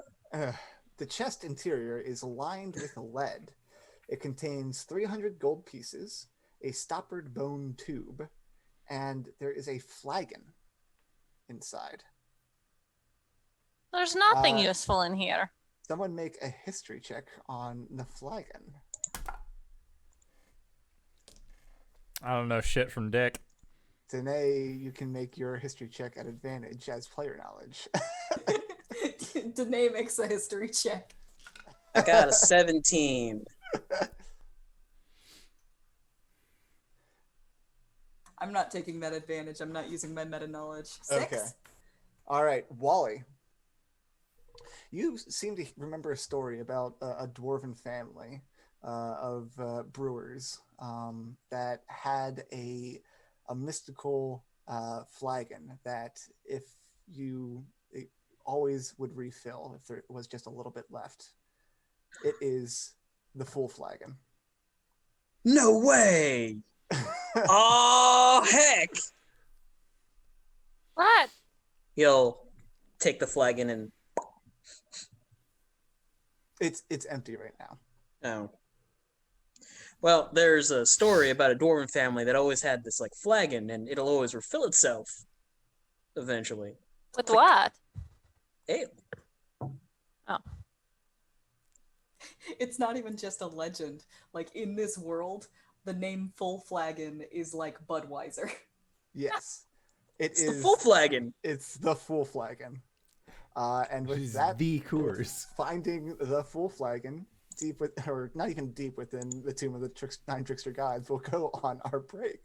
With that, I would like to say thank you to Tyler for running this game. We are going to try and be back in 5 to 10 minutes, so don't go to a place unless it's to grab a food, grab a drink, grab a friend, or possibly go to indooradventure.redbubble.com. Pick yourself up something nice, and we'll see you guys shortly. All right, everybody.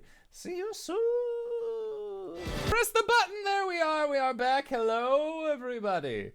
We have returned. You guys are at a dead end with a big old coffin-shaped chest. And you found the legendary full flagon, amongst Now other you things. say coffin shaped. Well, that would have given too much away. Knights in the courtyard. So, you funnel the gold pieces, full flagon, and this stoppered bone tube. If you wanted to inspect it at all, pop it open. There is a spell scroll within, but I do not. A spell scroll of remove curse. So if you can cast, or if your class can cast it, you can use a spell scroll, right? Yes. Paladins Okay. have remove curse. I'm pretty sure they can. They can. Just push it to Teshvael's hands. You're muted. Thank you. Please. Get some help. At some point I will, but this is an incredibly useful rapier still. Just because you remove the curse from it don't mean it's going to lose its magical properties. You're just not going to go berserk when something hits you. You don't know that. I don't know that, but I would rather have the notion that I'm not going to get hit if you get hit. Baz is going to like just sort of stand up, kind of squeeze some of the water out of his clothes, reach over, grab Tesh by the collar, and then like pull him in gently, and say, Teshvael, Yes, Baz. this entire tomb is trying to kill us. I'd prefer if you weren't either.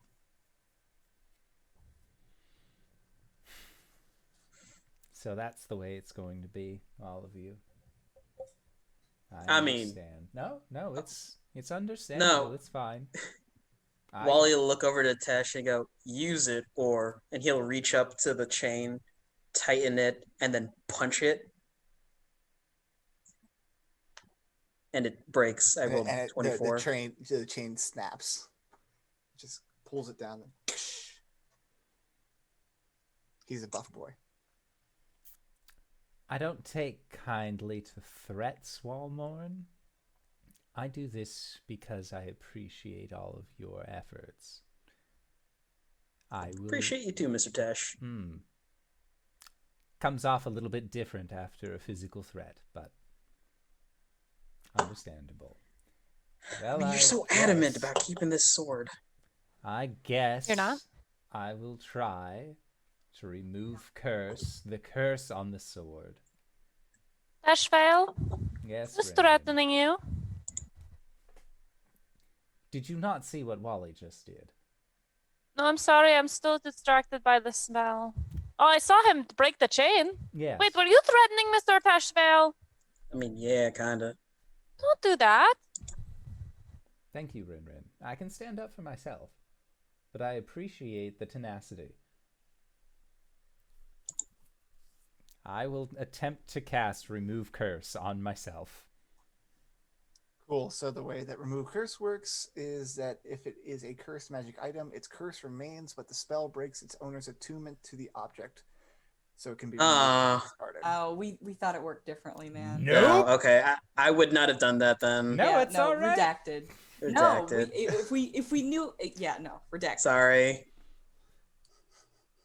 Thanks. Let's So just hold on to it. Teshvael probably has an understanding of how remove curse works, so you can explain this.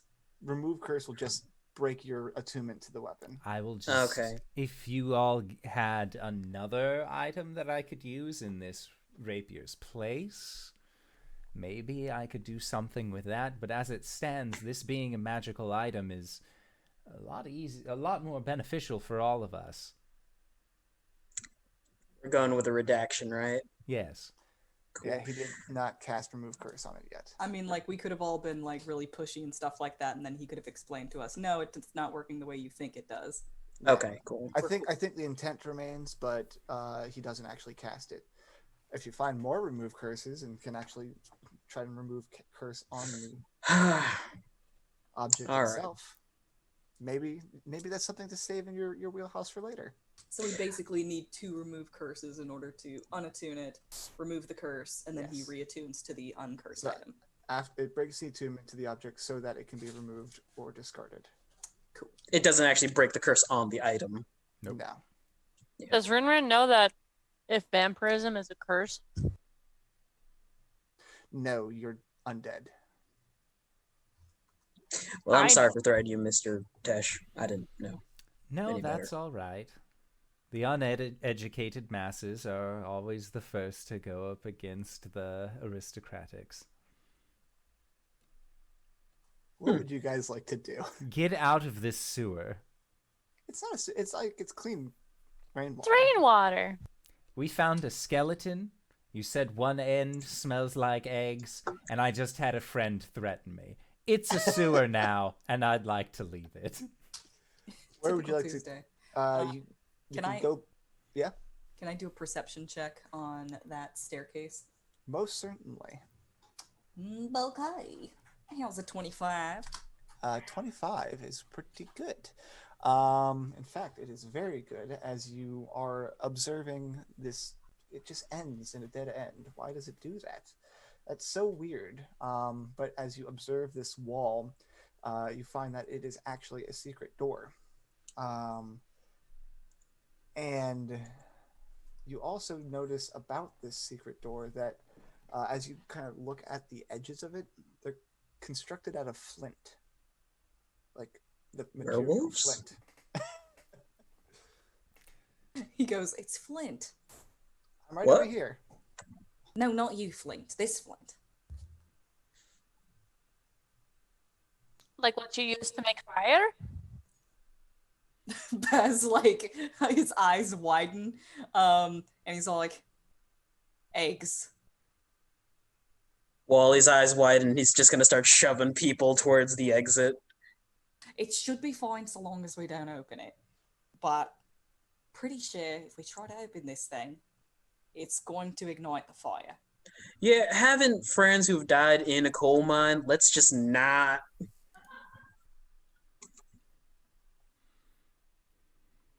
We move away. Okay. You can return to the grate. The underground water continues on in the other direction.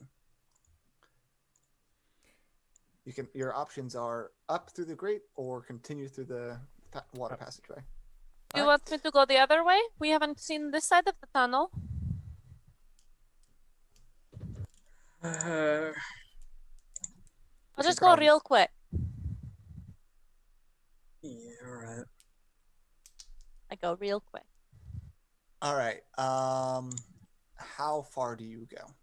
Because after about a full round's movement, you're just going through a tunnel. After a second full round movement, you move 55 feet, right? I can move up to 110 feet around. Right. If you, yeah. If I'm running. After 4 rounds movement, this passageway kind of winds a little bit, makes a big curve. And then at the second round, you get to another kind of stairwell that leads up into a passageway. And this passageway ends at a wall. Does it smell? It does not smell. Good. But you start to pick up the sound of falling water, a lot louder than just the water that was trickling into the other room. This kind of feels like water rushing. Ugh. Okay, she moves back to the group. That way is a long tunnel, and then there's a stairwell, and then there's lots of water sounds, but I don't see any water. It looks like a dead end, but no, apparently I can't see where there are doors. If you wanted to make a retroactive perception check to see if you could find that door.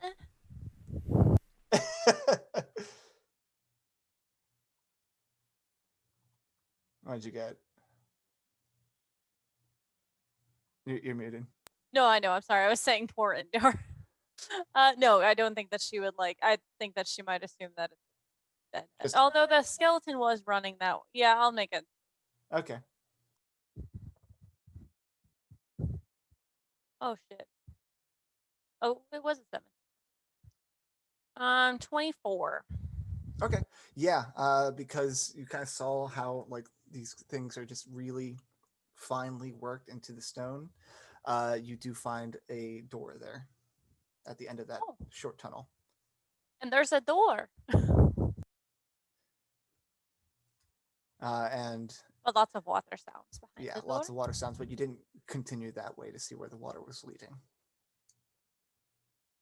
So your options are up through the grate or towards that secret door.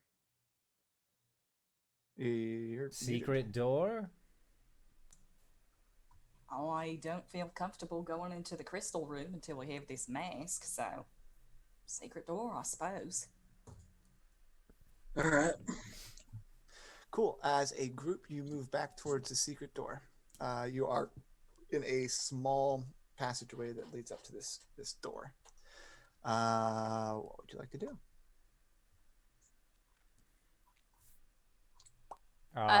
Do we have to like try to open the door? Yes, you can. If you try to open the door. Check for traps. All right, you can. Yeah, go ahead and check for traps. Roll a perception check or investigation if you like. 24. Cool. There are no discernible traps.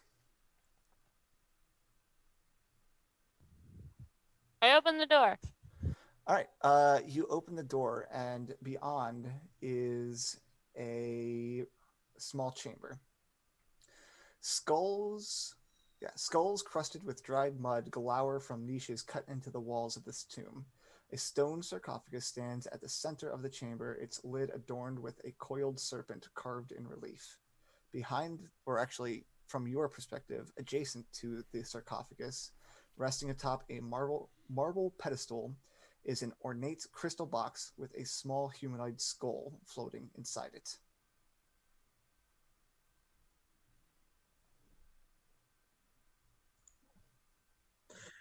Nope.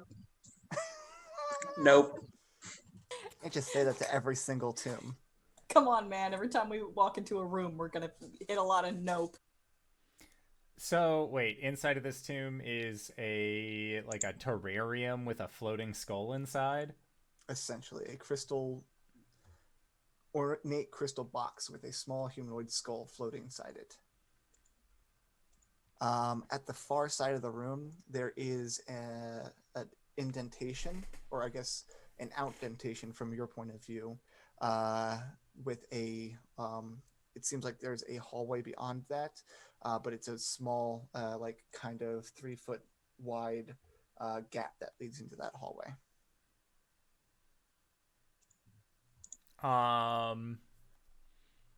If we take a step inside of the room, we're looking at the skull, does it look like it's looking at anything in particular, or is it just sort of resting? The skull with its, vacant, hollow eyes is just floating inside the box. Doesn't appear to be doing anything. Gotcha.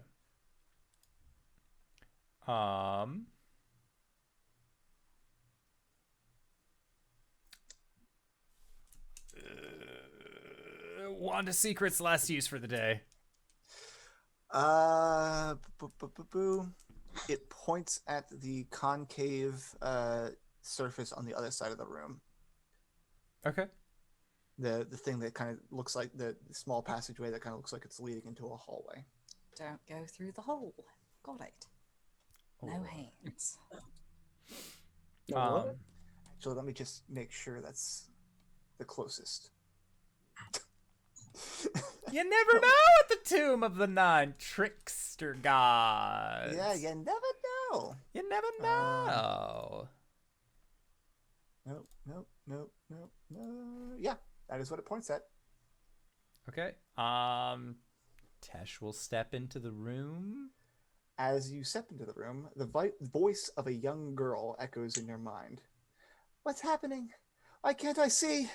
The skull kind of rotates and is kind of trying to look around the room.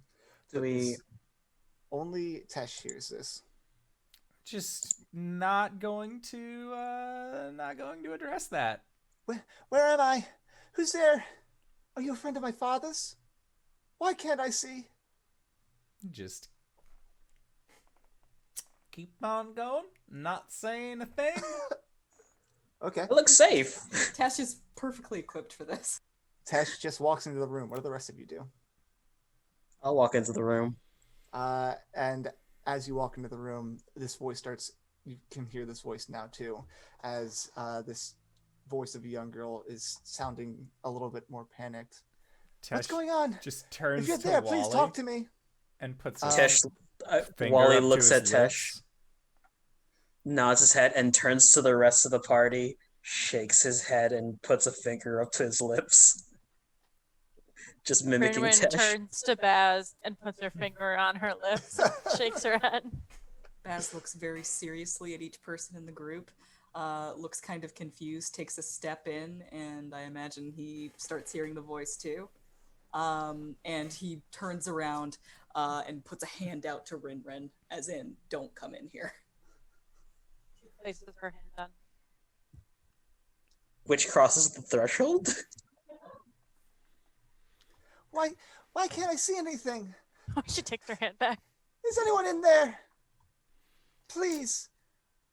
Just very insistent eyebrows at RinRin, like, stay here.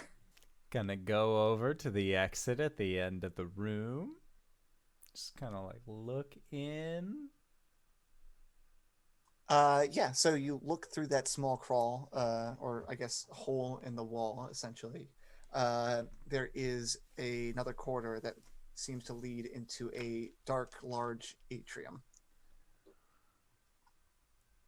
And the voice starts to get a lot more panicked. Please, if you're here, talk to me. I haven't talked to anyone. Please help me. And just motions to the hole to Wally. Wally turns like the rest of the party. He's like biting his lower lip in a very like harsh grimace, like Bucktooth. gets on his hands and knees and starts crawling into the hole. Wait. Didn't the Wand of Secrets point at that for a trap? Or a secret door! Oh, fuck. Wally, you crawl through this door, and when you get to the other side, you look back and see that this part of the wall has a giant stone skull crusted with moss that is built into the wall, and you just climbed through its mouth. A flame flickers in one of its eye sockets. The rest of you, however, Wally, you stop hearing this voice. However, the rest of you hear it get more and more panicked until a ear-shattering scream echoes throughout the chamber within your telepathically. The crystal box shatters and the skull ignites. And we are in initiative. Well. This is nice. Oh, wait. Yeah, we keep the We're same using the initiative. Yeah. same We're just initiative. using the same initiative. So let me just make sure that I get this lovely's initiative in.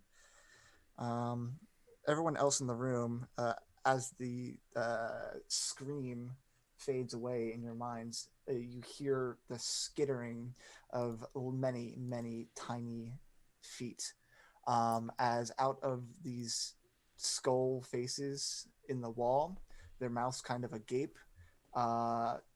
Hundreds of mummified tarantulas start piling out of them and coalescing into 6 swarms of insects.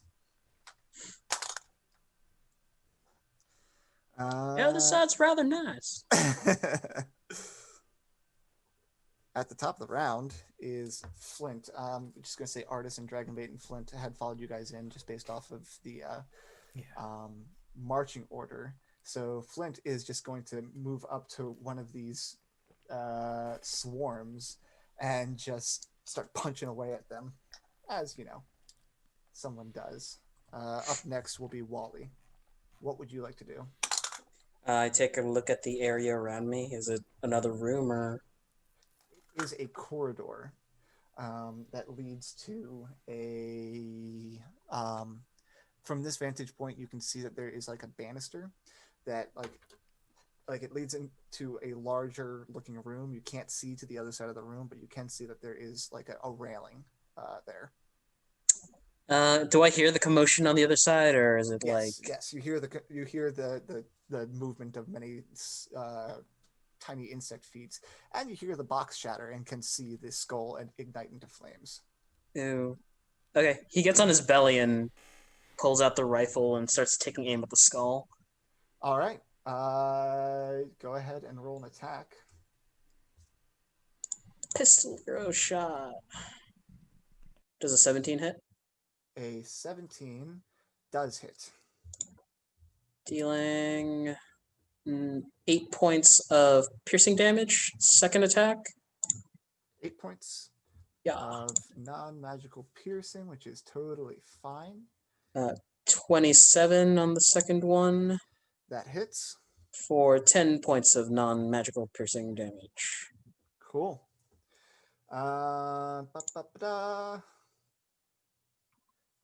Flint had taken out one of these swarms of insects as he just starts hammering into them. Up next in initiative is Artis, who pulls out his dagger and starts stabbing some insects.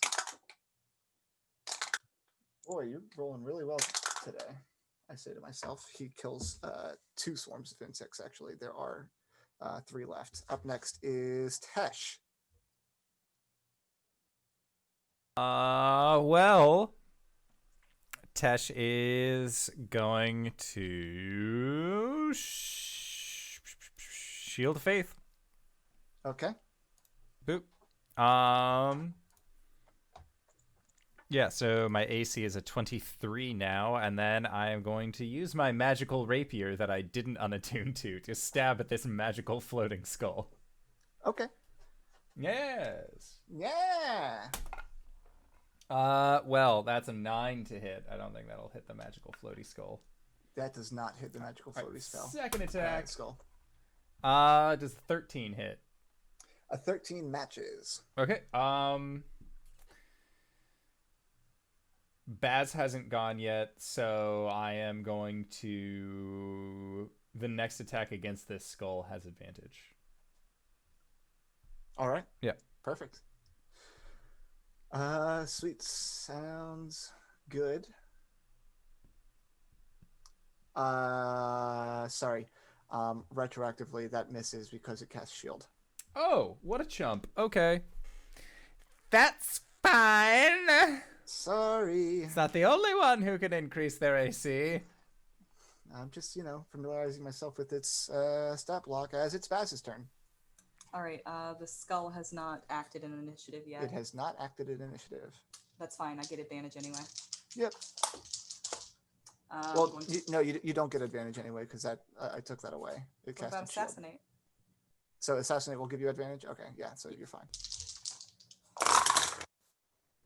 Oh, that's a lot of small numbers. Not a fan. 17. 17 with shield, which only increases it by 5. Does not hit. Okay. Bonus action, I suppose. I don't think there's any hiding here, is there? There does not appear to be anywhere to hide. Are you in dim light? You are near Artis, who is shedding bright light for 20 feet. You could get Alright. away from the bright light. Okay, could I do that without provoking? You would provoke from like a swarm of spiders. I'll take it. Yeah, 'cause Cool. with Skulker, you just need dim light to be able to hide. Right. I forgot I was a skulker. Yeah, it's one not- of the best feats. I love it. A 9 doesn't hit, probably. Nope. Cool.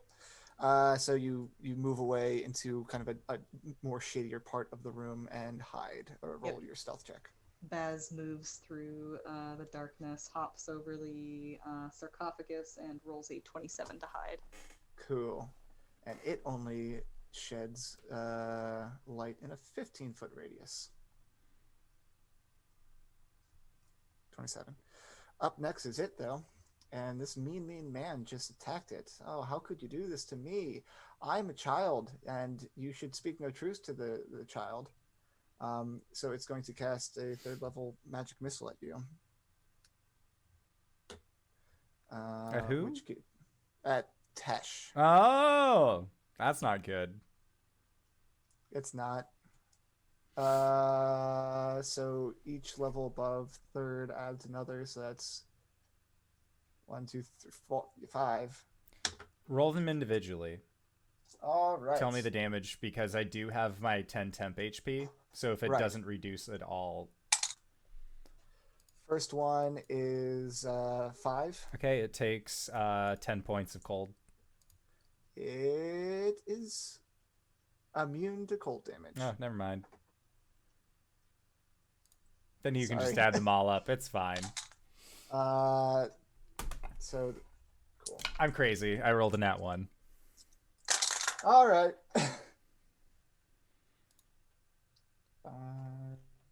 Tesh, It's fun to be able to hear all the muted sounds.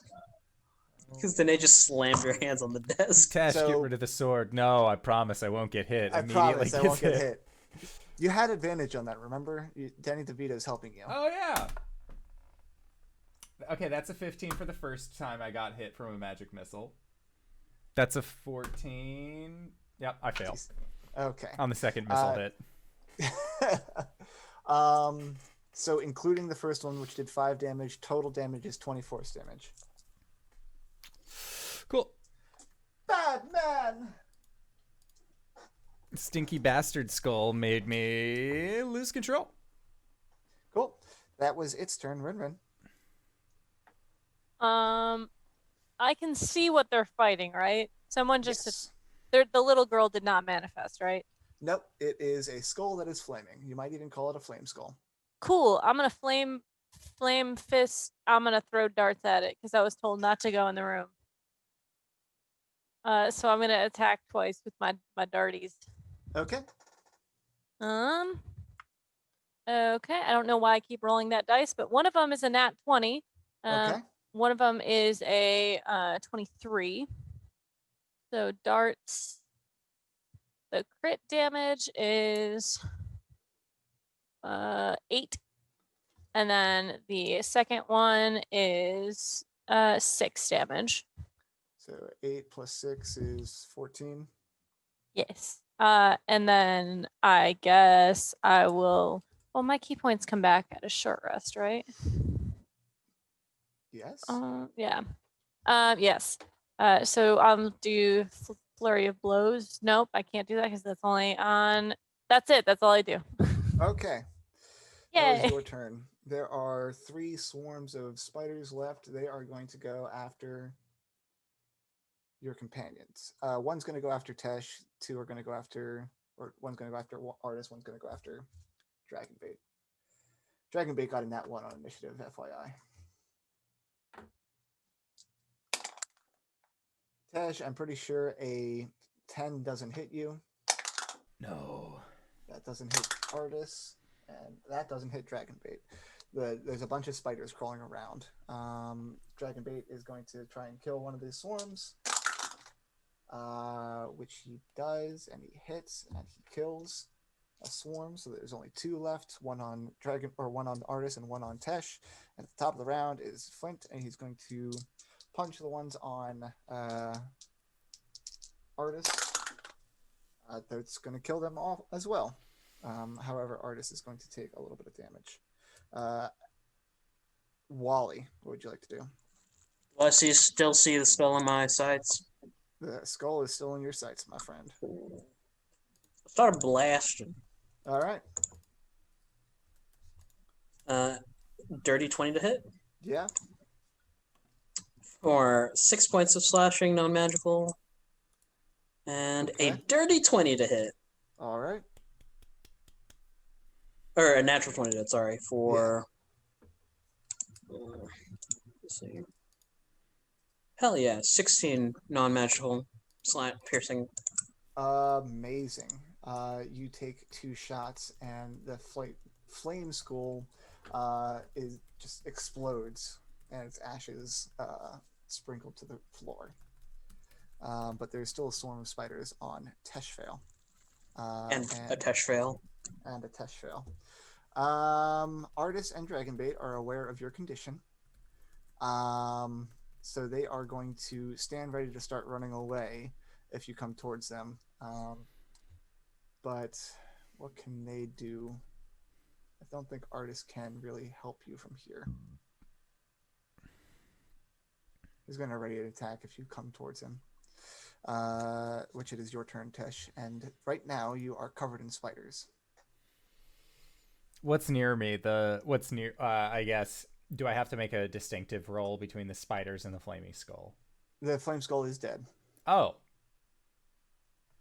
I checked out for like 5 seconds. All right, yeah, I guess I'll kill these spiders. Badoop. That is a 16 to hit. Yep. I would hope so. I would hope so. Next up. Yeah. That's max damage for 14 points of magical. Cool. You've cut the swath of spiders down to a less than half. All right, I'm attacking again. That's a 10. Does a 10 hit? A 10 does not hit. All right. That's it. Tesh is very clearly looking not like he's all there at the moment in a very familiar way, and he's just like trying to stab spiders off of himself. Baz. All right, how many spiders are left? There are just a few spiders left on Tesh himself. Oh, okay. Well, in that case, I'm gonna call over to Walmorn, and I'm gonna say, "Lay low, Tash has gone has gone mental again," and he's going to run to the others, like run to the way that we came in, and he's going to stand ready to shut the door and basically say, "Everybody this way." Cool. RinRin, you are on the other side of the skull from Tesh, essentially. So you can see him frantically stabbing at the spiders on him. Frantically with a terrifying grin that means he lost control. Uh-huh. And Baz is telling her to go into a doorway that is past. No, she's Right. telling you to go back the way you came. Oh, okay. She'll throw some more darts then, since she's already out of the room. Okay. Oh yeah, no, yeah, never mind. You're in the doorway. Yeah. So are you throwing the darts at the skull? spiders? The skull's down. Oh, I'm sorry. Right? You I said- know. I checked I out thought you too. I thought you said he's between, the skull is between you two, Where but the skull was. I see. Yes. Okay. So RinRin is going to throw some darts at the spiders that are on Tesh. Okay, go for it. That's a 21 and a 25. A 25 hits you, Tesh, right? Is this a melee attack? No. No. it's a Yeah, then ranged it'll attack. hit me. Okay, so you'll take a little bit of damage off of this roll, both the damage. Okay. Actually, First roll one the damage for the first one. is 5. The second That one is actually exactly lethal, so you don't have to throw the second one. Oh, solid. Okay. I don't remember how we get him out of this. Leave me alone. Okay. Get outside of 60 feet. She'll Or like, just get into a position where he can't see you. Or My hear you. plan is to get everybody on the other side of this door and then shut it. Okay. All the NPCs are kind of in position already for that. So actually, Dragonbait's the last one to go, and then Artis and Flint both go before Tesh. So if that'll kind of be the modus operandi. Yep. That's what I do. Like, I wait for everybody to get to the other side of the door, and then I shut it, and then like lean against it. Cool. Dragonbait does this. Artis is in there, and so is Flint. Or Flint does move that way on his turn. Wally, on your turn, what would you do? Oh, he's lying low on his side of the wall. Cool. Roll stealth. Oui, mon ami, je m'appelle Lafayette. 21. Your target was a 13. Okay. And Artis moves in, and Baz closes the door. Tesh, you are, for all intents and purposes, alone in a chamber with a sarcophagus and the remains of several spiders and a skull. Okay. The sort of life stealing.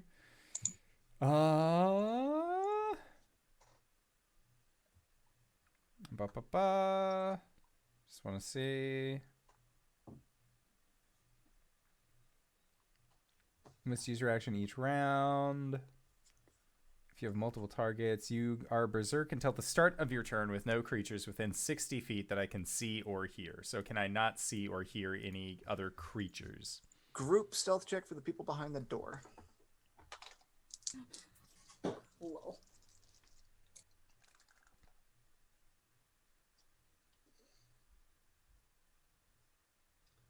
$14. 23. You beat it just barely because 2 of your NPCs rolled that ones on their stealth check, but it's a group stealth check. So as long as half got over 13, which it did, he cannot hear you. Don't worry, I'll carry this team. Okay. The rage goes away. And Tesh just sort of says to himself, I checked out there for a brief moment. Where's that skull? Baz is just like on the other side of the door, counting down to himself for when the rage is supposed to end.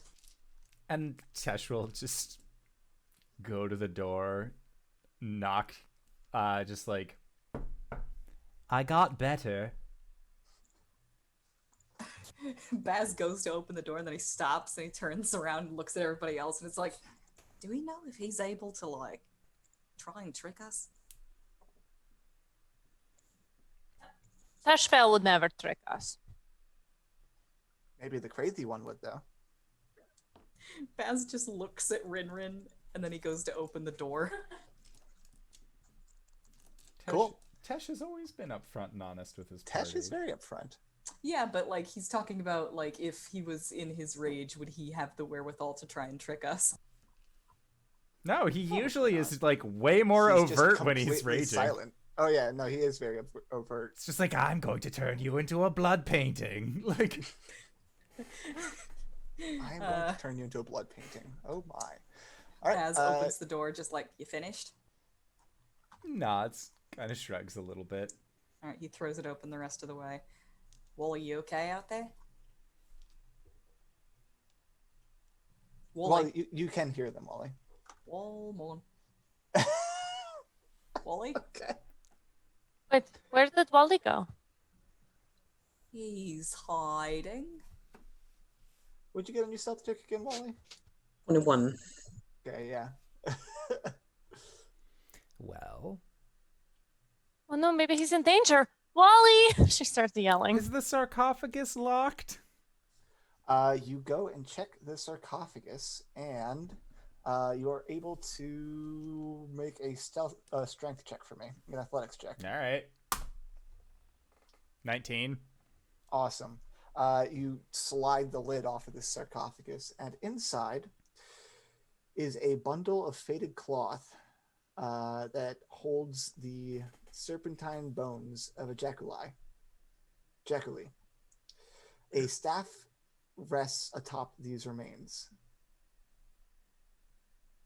All right. Yoink. All right. Green. Tyler. Huh? Sorry, God. Good. Green smoke billows from the staff, coiling around you like a serpent. A sibilant voice whispers in your ear. Let me help you. I promise to be good. And you need to make me some form of check. Another cursed item, huh? Charisma saving throw. Oh, charisma? Chorizo? I got this. Net 1. 22. Okay. You hear kind of this snake-like voice whisper to you that it wants to help you, but you put up your defenses and it rebounds off of you. Oh, young And child. the smoke kind of dissipates around you. Where's the bag? Who has the bag? Okay. Wally, wherever you are, I have something I want to put in it. It's a cursed item. It's not mine. There's a snake thing in here that's trying to get me to accept its help. While they're doing all that, Wally has walked over to the railing, put a hand on it, and just looked over. Okay. You do this. In fact, you look down and the darkness... How far is your dark vision? 60 feet? I think it's 60, yeah. Yeah. The darkness extends beyond your view. However, as you kind of look over the banister, you see a hunched creature on the floor below you. In fact, you see that there's a floor about 25 feet below you, another one about 50 feet below you, and then it just kind of goes into darkness way, way down below. Is this creature... Sorry, go ahead. So a grand chamber opens ahead 50 feet across and plunging down into darkness below. A stone balcony winds around the walls to connect 4 archways. One of those archways is the one that you're in. Other balcony levels are visible below, with corridors radiating off of them in all directions. To the north, a stone staircase descends to the lower levels. A hunched figure glares up at you from the balcony below, wearing a mask that is a replica of the devil face at the tomb entrance. Without saying a word, the figure steps out of sight.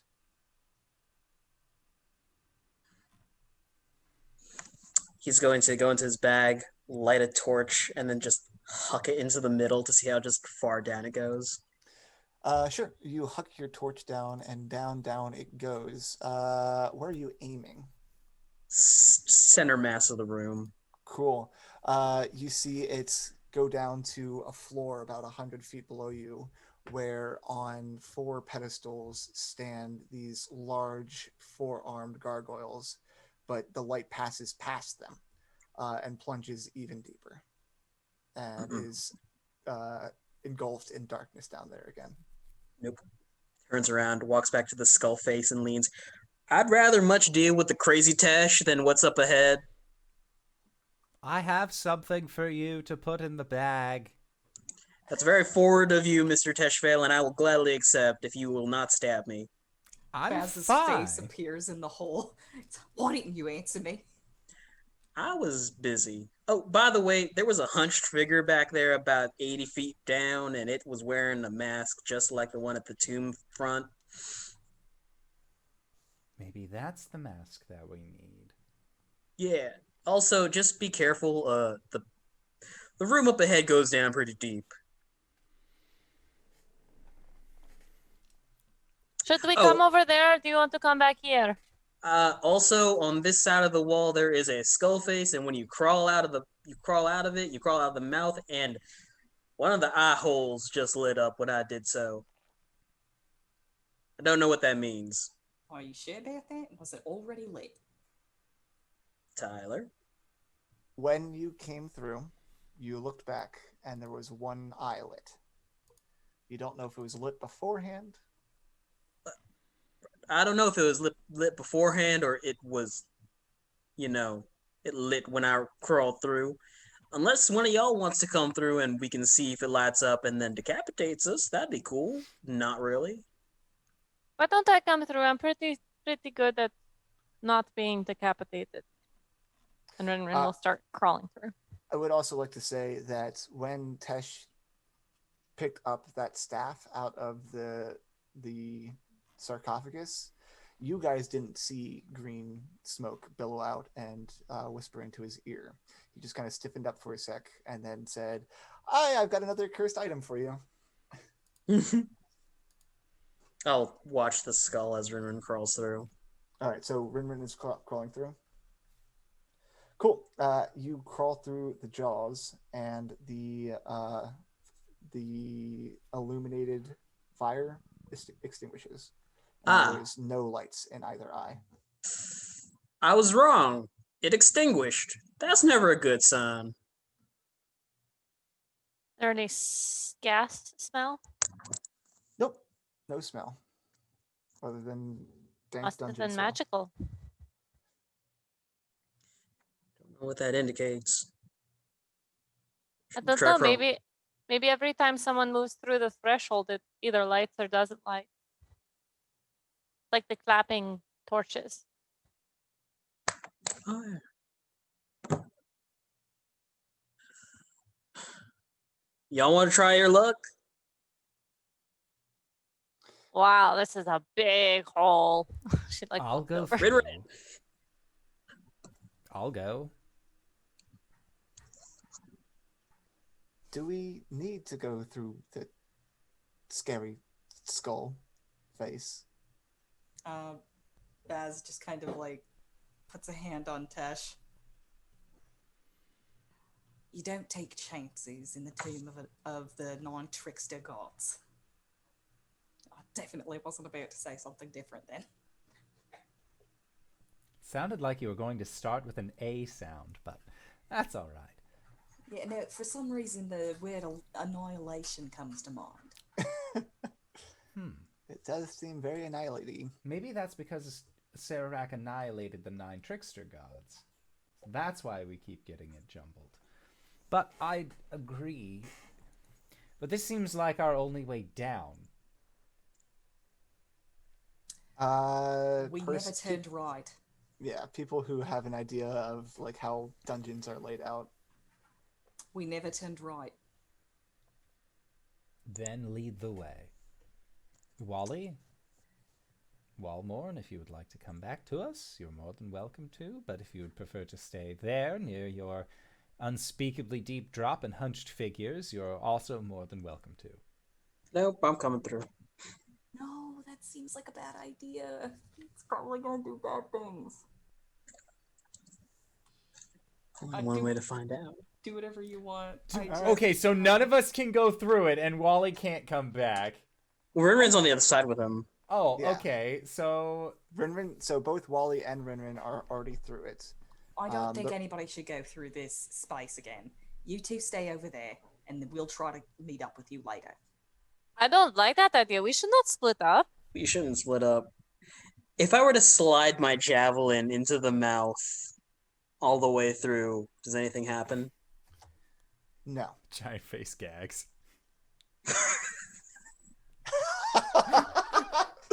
Okay. RinRin is like, I'll go first, then just make sure it's safe. Okay, Wally? No, who didn't hear me? That's what I'm going to do. I would like to do that. I'll crawl back. All right, RinRin, you crawl through. Oh boy. Baz looks away. You guys are lucky I'm bad at rolling. So RinRin, you start rolling. You start crawling through, and you can feel the lower jaw start to move. But because you are quick and agile, you roll completely through, and it slams shut. And then it starts to open back up. Wally, on your side, both lights, both eyeballs illuminate into small little flames. Huh. Huh. Alright. I get it now. Did you see that? I almost died. No kidding. Hey, so by the way, the trap probably reset on this side. Because the lights just came back on the skull face. So every third person going through here is gonna die, probably.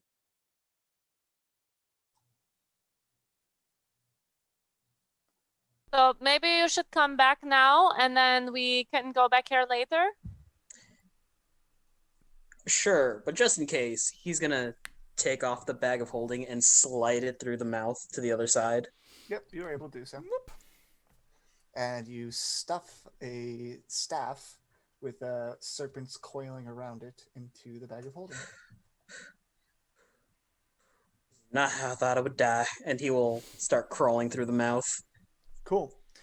You crawl through the mouth. You are on the other side. What would you guys like to do? Cool. I was right. Oh, he'll take out a piece of chalk and then he'll write a big number 2 next to the crawl space. All right. Nice. Gotcha. Okay, so then we're all backing out, all going right. Your current options are either go through the mouth or back through the secret door that you came into this room from. So secret door. Yeah. And then you guys were saying that there was another path after secret door. When I say we never went right, I mean all the way back before the grate at the face with the darkness inside. There was at the gaping mouth, there was a left and a right. You only went left. Okay. So double back. Check right. Yep. So you can go out that secret door down into the sewer again. Off to your right is the sound of tumultuous water. Off to your left is the way you came. I'm assuming you're going back the way you came. Yeah. So you go all the way back the way you came. You get to the grate. You can climb back up or continue. All right, you climb back up. You are to the left, a crystalline window. Beyond is a tomb with that bronze disc and the many eyes moving around. To the right is a hallway that leads into a large room. Right hallway, large room? That's Cool. the place we haven't gone before? Yeah. You go towards this, to the right into this large room. And Wally, this looks like the room that you had just left. You're just on the other side. Ah, alright. Yeah, so this is on the other side of the room we were just on. Wait, but we were. Secret make any door. sense. This room is about 100 feet deep. You can't see the bottom with your dark vision. It is lined by a small balcony all the way around the room. On the north side, or to your left, is a stairwell.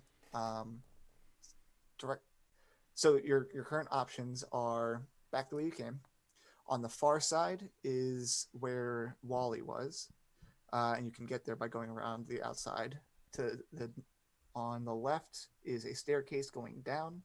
Also on the left is a small archway, and then on the other side there is a fourth archway. So there are 4 total archways in this room that you can leave or go down. Wally's gonna take out another torch and light it. So the figure that I saw went down. Like he'll point in the general direction, and then he'll. Yeah, you pointed out it was like on a level or two below you, so it wasn't too far down.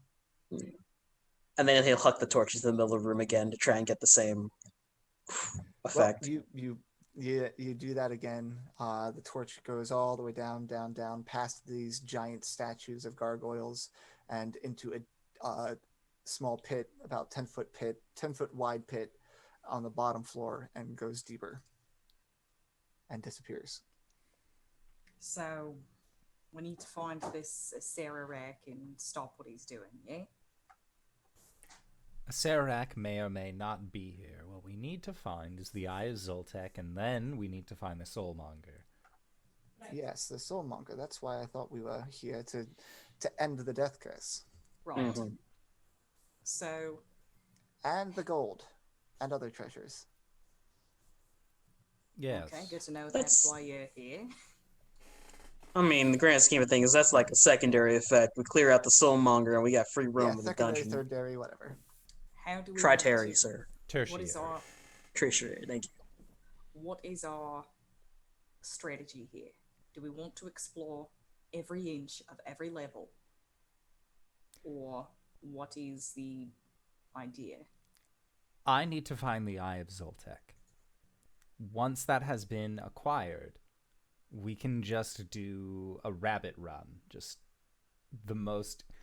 It's a phrase used to describe the most direct route to something. That's weird. It sounds like he wants to check every corner. So Oh, you no. don't know where the eye is, or you do know where the eye I is? know it's in here somewhere. Oh, okay. Do we That know is where what the the bad guy is? We don't know if he even is here. I'm assuming if this is a multi-layered thing, with each layer getting more and more dangerous, that the thing that he wishes to keep secret and keep safe will be at the bottom on the most dangerous layer. So should we start at the bottom? Now we're here? Well, we started at the top and we're still at the top. I know, but this is a big chasm. Don't you think it'll go all the way down to the bottom? Yes, but we need to work our way down, and based off of the layout of this current place, we don't really know what direction is going to lead us straight down other than the path Wally's torch just took. And For all we honestly, know, that could just lead to death. I mean, there's one certain way to find out, and I'm not really willing to do it. We really should have brought a bag of rats. What? Bag of rats? Is that another phrasing like what Mr. Tesh said about the rabbit run, or do you mean a literal bag Literal of rats? bag of rats. Would have been What nice. the fuck? It would have been nice to have a rat to throw through that door that you went through. Thank you for RinRin. rating us, Nick Wilk! I'm confused. I am But also okay. confused. So that the rat sets off the trap instead of you. Why would you want to hurt a little rat? I don't want to hurt a rat. Well, it starts RinRin, walking down but the it's better the stairs. rat than you. All right, you start walking down the stairs. Welcome to the stream, guys. Yeah, Hello. nice one, guys. We should split these up easier to hop between these. The staircase takes you down to another level, just like you are on now. This level splits up into, I believe, 4 corridors as well. Let's see for a sec. Actually, as you get to the bottom of the stairs, there's a corridor immediately to your left. There's a corridor straight ahead, and then there is looks like a metal door on the south end of this chamber.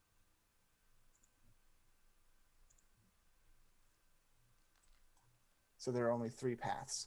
However, once you do get to the bottom of the stairs, you find a plaque, a bronze plaque, that is affixed to the wall next to the second path, and it has writing engravings on it as well. Thank you for following, Nick Wilk, and thank you to the anonymous gifter for dropping 5 gift subs in the chat again. Hell yeah! Thank you. Thanks, guys. Thank you so much. And I will share this plaque as well, because it gives you more warnings. And thank you for following C Wilk. So we just went down one flight of stairs. Wally did. Okay. We're not letting him go alone. We follow. Okay. There is the plaque there. The ring is a path to another tomb. The dead abhor sunlight. Only a jewel can tame the frog. Bow as the dead god intoned, and into darkness descend. Well, at least we're doing the last one, right? Where would you like to go? The ring is a path to another tomb. So exits are north, east. There's a middle door to the south, and then the staircase continues down on the west side.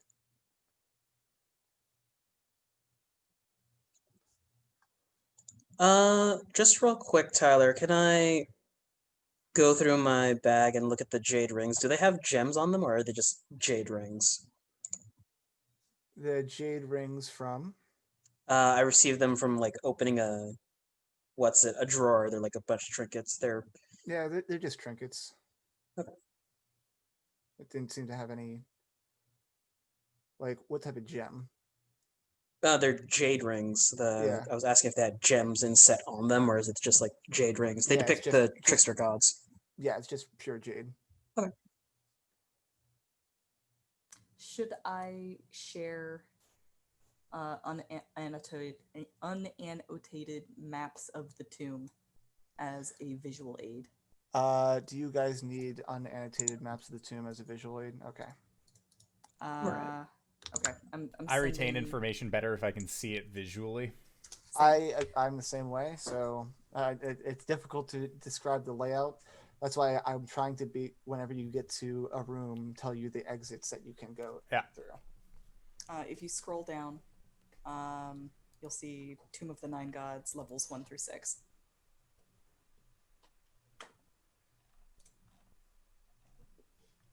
And I believe we're on the second one right now. You are on level 2, the Dungeon of Deception. So we have exits to the north and to the east.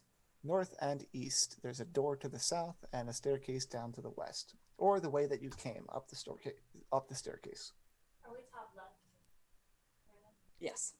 No, top right. Or where are we? Top right? We're You right in are front of that plaque, which is on the west wall. on the east wall. East wall. God, sorry. I am unhelpful. We are in the I have central something called chamber. directional insanity. Yes, you are in the center chamber Center chamber. at the bottom of the staircase on the north side. Yes. Okay. So if Wally turns that corner, does he see the fucking mask down that corridor? Yeah. Well, I hate everything about this, actually.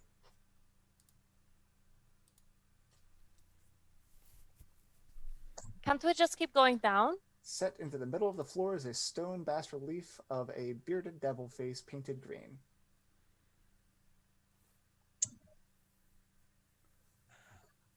Right. We could keep on going down, but I feel like we should at least check some of the rooms for anything useful.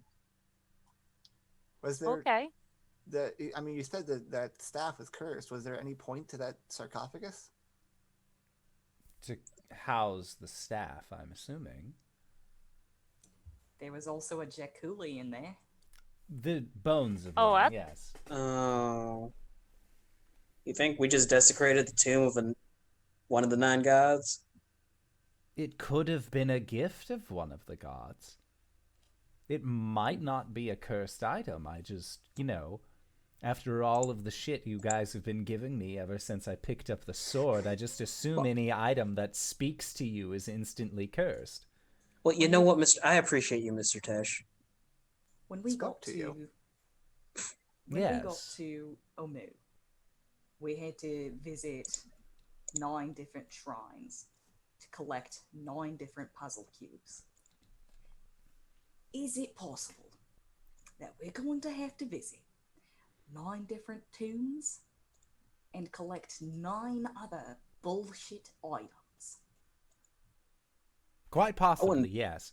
Yeah, I wouldn't put it past anyone to do that. Okay, just so we're clear.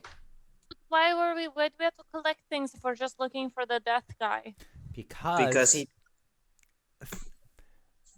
Just in the same way that we found the cubes, and the cubes acted as a key for a much larger door, these items might also act as a key to allow us past the point. Because if each of them are guarded by something, say a flaming skull, then it is going to be a deadly situation where we are constantly pitted against more than our means trying to obtain these items, which makes it a much more defensible position from, well, a Sararak's perspective. Oh, what was the item that you retrieved from the sarcophagus then? Was it a magic item? Yes, it was a staff that had some snakes entwined upon it, and when I pulled it up, it would... I'm surprised none of you else saw it. It was a lot of, like, green smoke. It tried to speak to me and said something along the lines of, if you need my help, just accept it. And it seemed, albeit a bit sinister. I was on the other side of a wall. I did not see any smoke. Which leads me to believe it was probably a cursed item, because anything that puffs out smoke that only one person can see is typically not a good thing. Or just a really gassy person. You are just a magnet for these things, aren't you? I like picking things up. I can't help it. Well, seeing as there's no other way down from here. Isn't there a way down? Can't we there's continue a down the stairwell stairs? on the west side. Oh, okay, cool. Okay, I see it. Should There we? are stairs that lead all the way down to the bottom floor, where there are, now that you are 25 feet lower, can start to make out the figure of some giant gargoyle statues. Don't like that. I'm just saying, if this is the case, if we do need to visit all 9 tombs, there definitely was one still on the first level. The one with all the masks. Yep. Let's do this first. Let's go to the most bottom level we can get to and see if there is a fucking door we need to open up with bullshit 9 items. I like that And then idea. I work like our way starting up. at the end of tests and then working my way back. All right. Oh no. You're killing me. Why did Tyler make that face? Because he has to go through, like, it's a nightmare to navigate as a DM. There's 6 levels. Let's just say we get to a point, and if it stops us from progressing any further. All right. Go to the next one.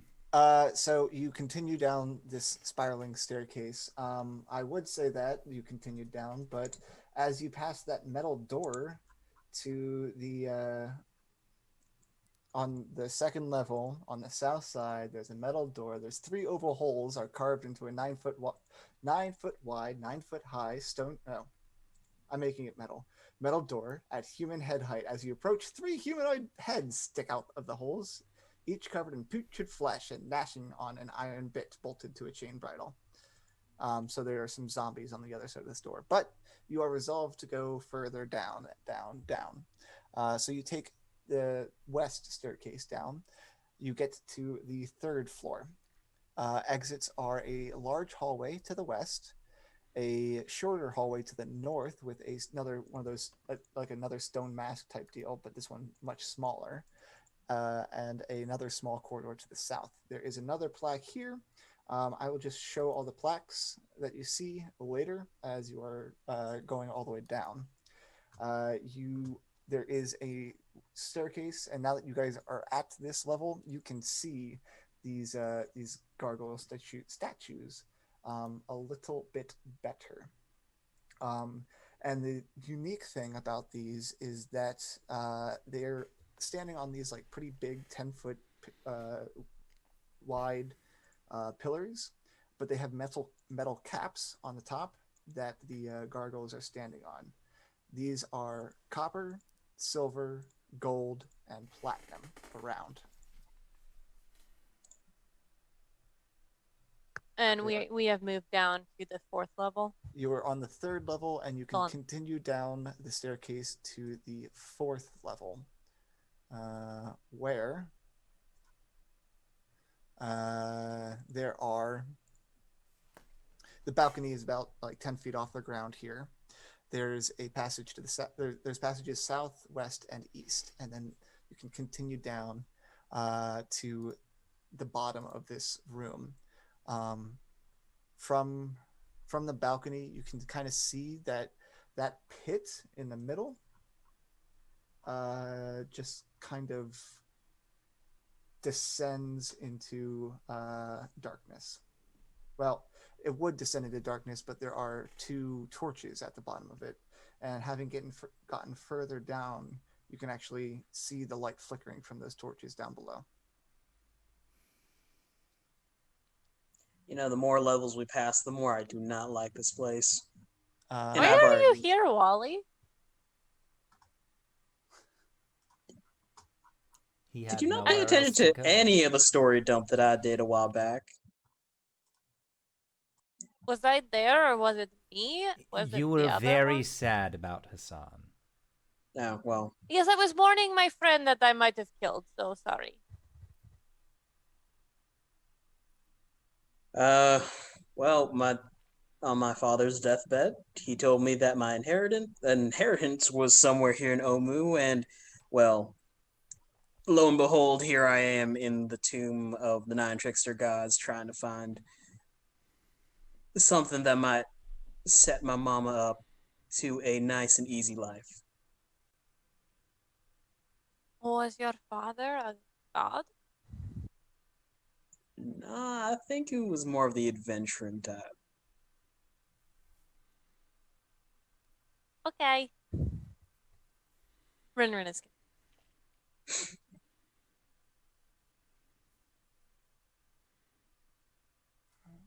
So, you we continue don't wanna- to... Where Sorry, do you I go would- to? if we're on the 4th level, we can see those the gargoyles below us if we Yeah. like go down, or we So can go hallway to the west On- or south. Yeah, so on the 4th level, on the balcony, you are like kind of at this point level with those gargoyles, and there's a staircase that continues down to where they're on to the floor that they're standing on. Without going down there yet, you can go to either the west, where there is a long path that ends in a door, or to the south. Well, we can't go down any farther here. Do we want to go down the hallways? Hold on. And Wally's trying to recount all the plaques they pass. You passed 3 plaques plus the one that was on the obelisk. Yeah. Each of them had, so 4 total, each of them had some form of clue on them. Some forms of clues. Those were Cool.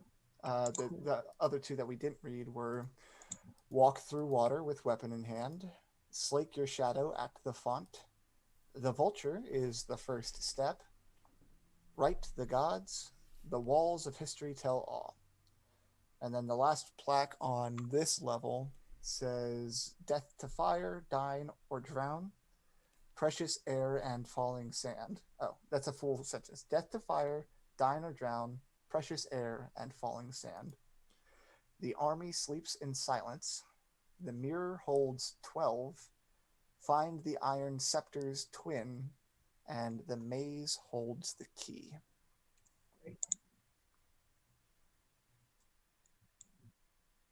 I'm pretty sure this might just relate to something on their respective floors.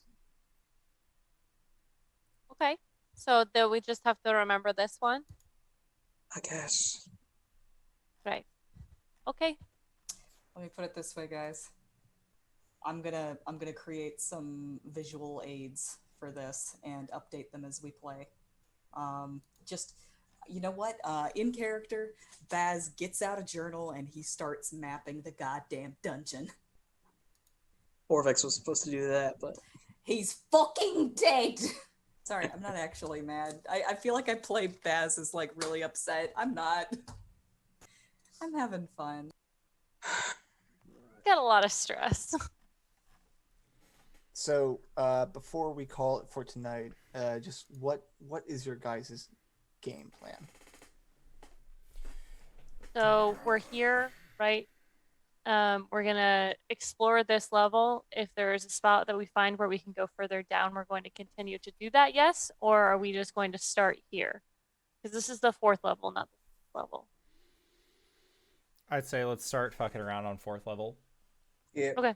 All right, as a DM, I'm going to tell you, the dungeon gets harder the further down you go. Yep.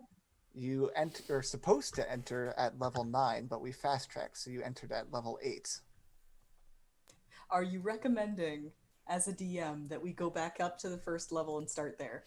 I am recommending that there are helpful items on each level, and Cool. things get harder the further down you go. All right. Because if I remember correctly, you said that there are things on each floor that you might need further down. Yeah. I like, the ideal situation is to just play it straight, and then whoever dies. We learn as we go. We bring in new characters, meet Grinder, but we have limited time. Yeah. So like, feed us enough information that we have a chance to finish this game in time for you to. Tyler, we can talk about this situation. I have an idea. Okay. I mean, it not on character level, or just what? We can Knights in the Courtyard it. That's the courtyard, yeah. Wham! So what I'm saying is, from what you guys know, one, you know that there's a lot of traps in this place, and that it's designed to kill you. Like, that's the point of this dungeon, is to kill you. But it is also the tomb of 9 Trickster Gods. Tesh had a brief encounter with Moa the Jaculi, one of the 9 Trickster Gods, who said, "Let me in, I promise to help." And he took that as being very sinister. He also picked up a magic item, which, to be fair, I don't think any of you can use that one. But if Right? if that tomb has a magic item, then maybe the other tombs have magic items in them as well. Yeah. That Oh. Huh. as an adventurer, you might think like that. We are getting very much into like Knights in the Courtyard territory right here. Yeah. I will say, for posterity, I literally have not read Tomb of Annihilation. Everything that I said tonight was pure speculation. Yeah. You've gone down 4 levels. You have 4 plaques with warnings on them. That you saw so far. That the first one said the enemies oppose, the one stands between them. That helped you get through the front door. You didn't use it, but speak no truth to the dead child or whatever. We didn't fucking speak at all. Yeah.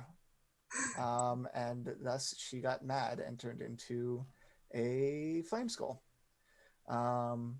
You're pretty sure Don the Masks or Be Seen relates to that other tomb. And there's another hint there.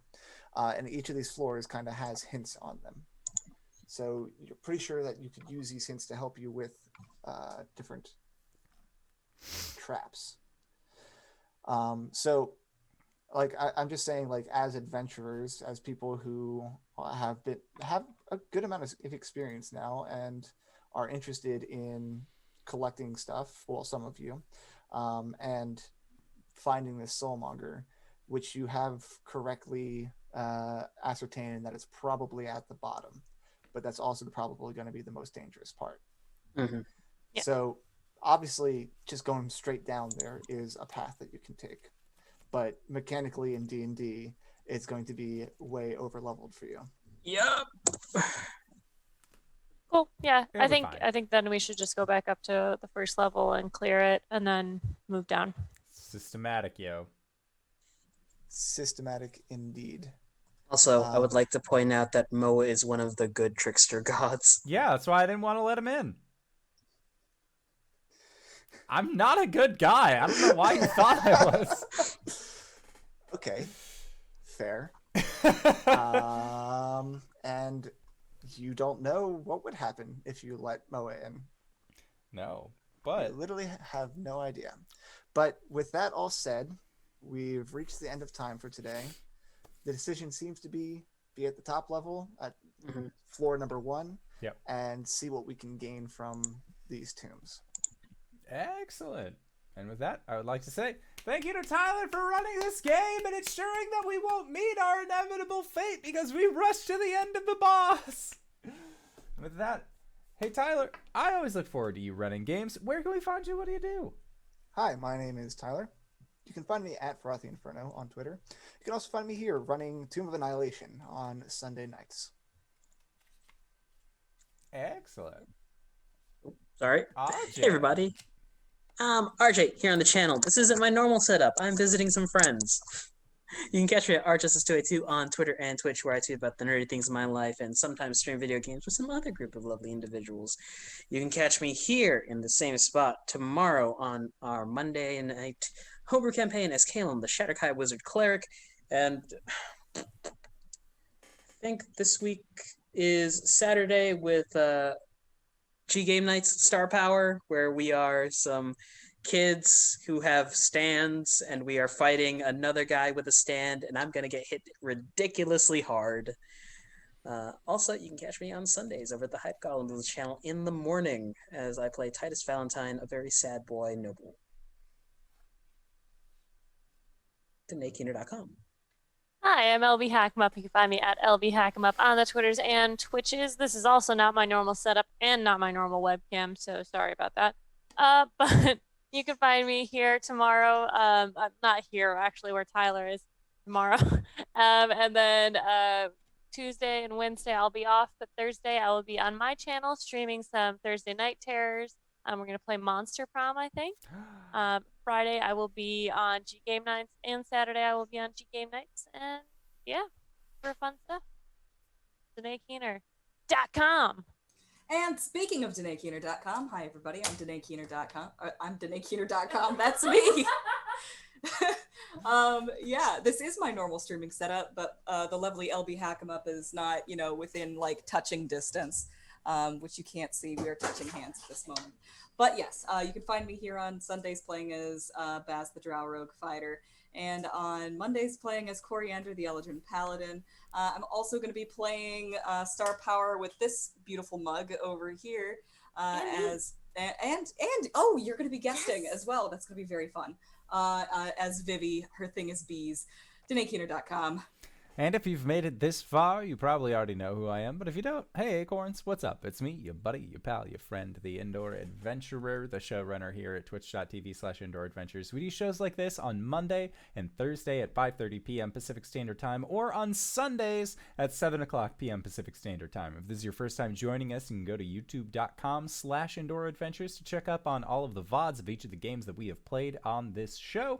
Or you can go towards where anywhere audiocasts are made available for free. You can find us there under the same moniker. But speaking of things that are being made available for free, we are going to be going into our Patreon-supported after show called Nights in the Courtyard, where we answer questions not only from the community, but also from each other. So if you have any questions that you would like to ask myself or any of these other fine folk, or maybe you just kind of want to hang out and listen to us figure out what we're going to do throughout the rest of this tomb, you can go to patreon.com/Indoor Adventures and join us there. Again, the after show is just being hosted there. You don't need to be a Patreon supporter in order to get access to that, but it helps. And with that, I would like to say once again, thank you to everybody who decided to stop by. Thank you to these wonderful players for putting up with our bullshit once again this week. And we'll see all of you guys next time. All right, everybody. Bye-bye!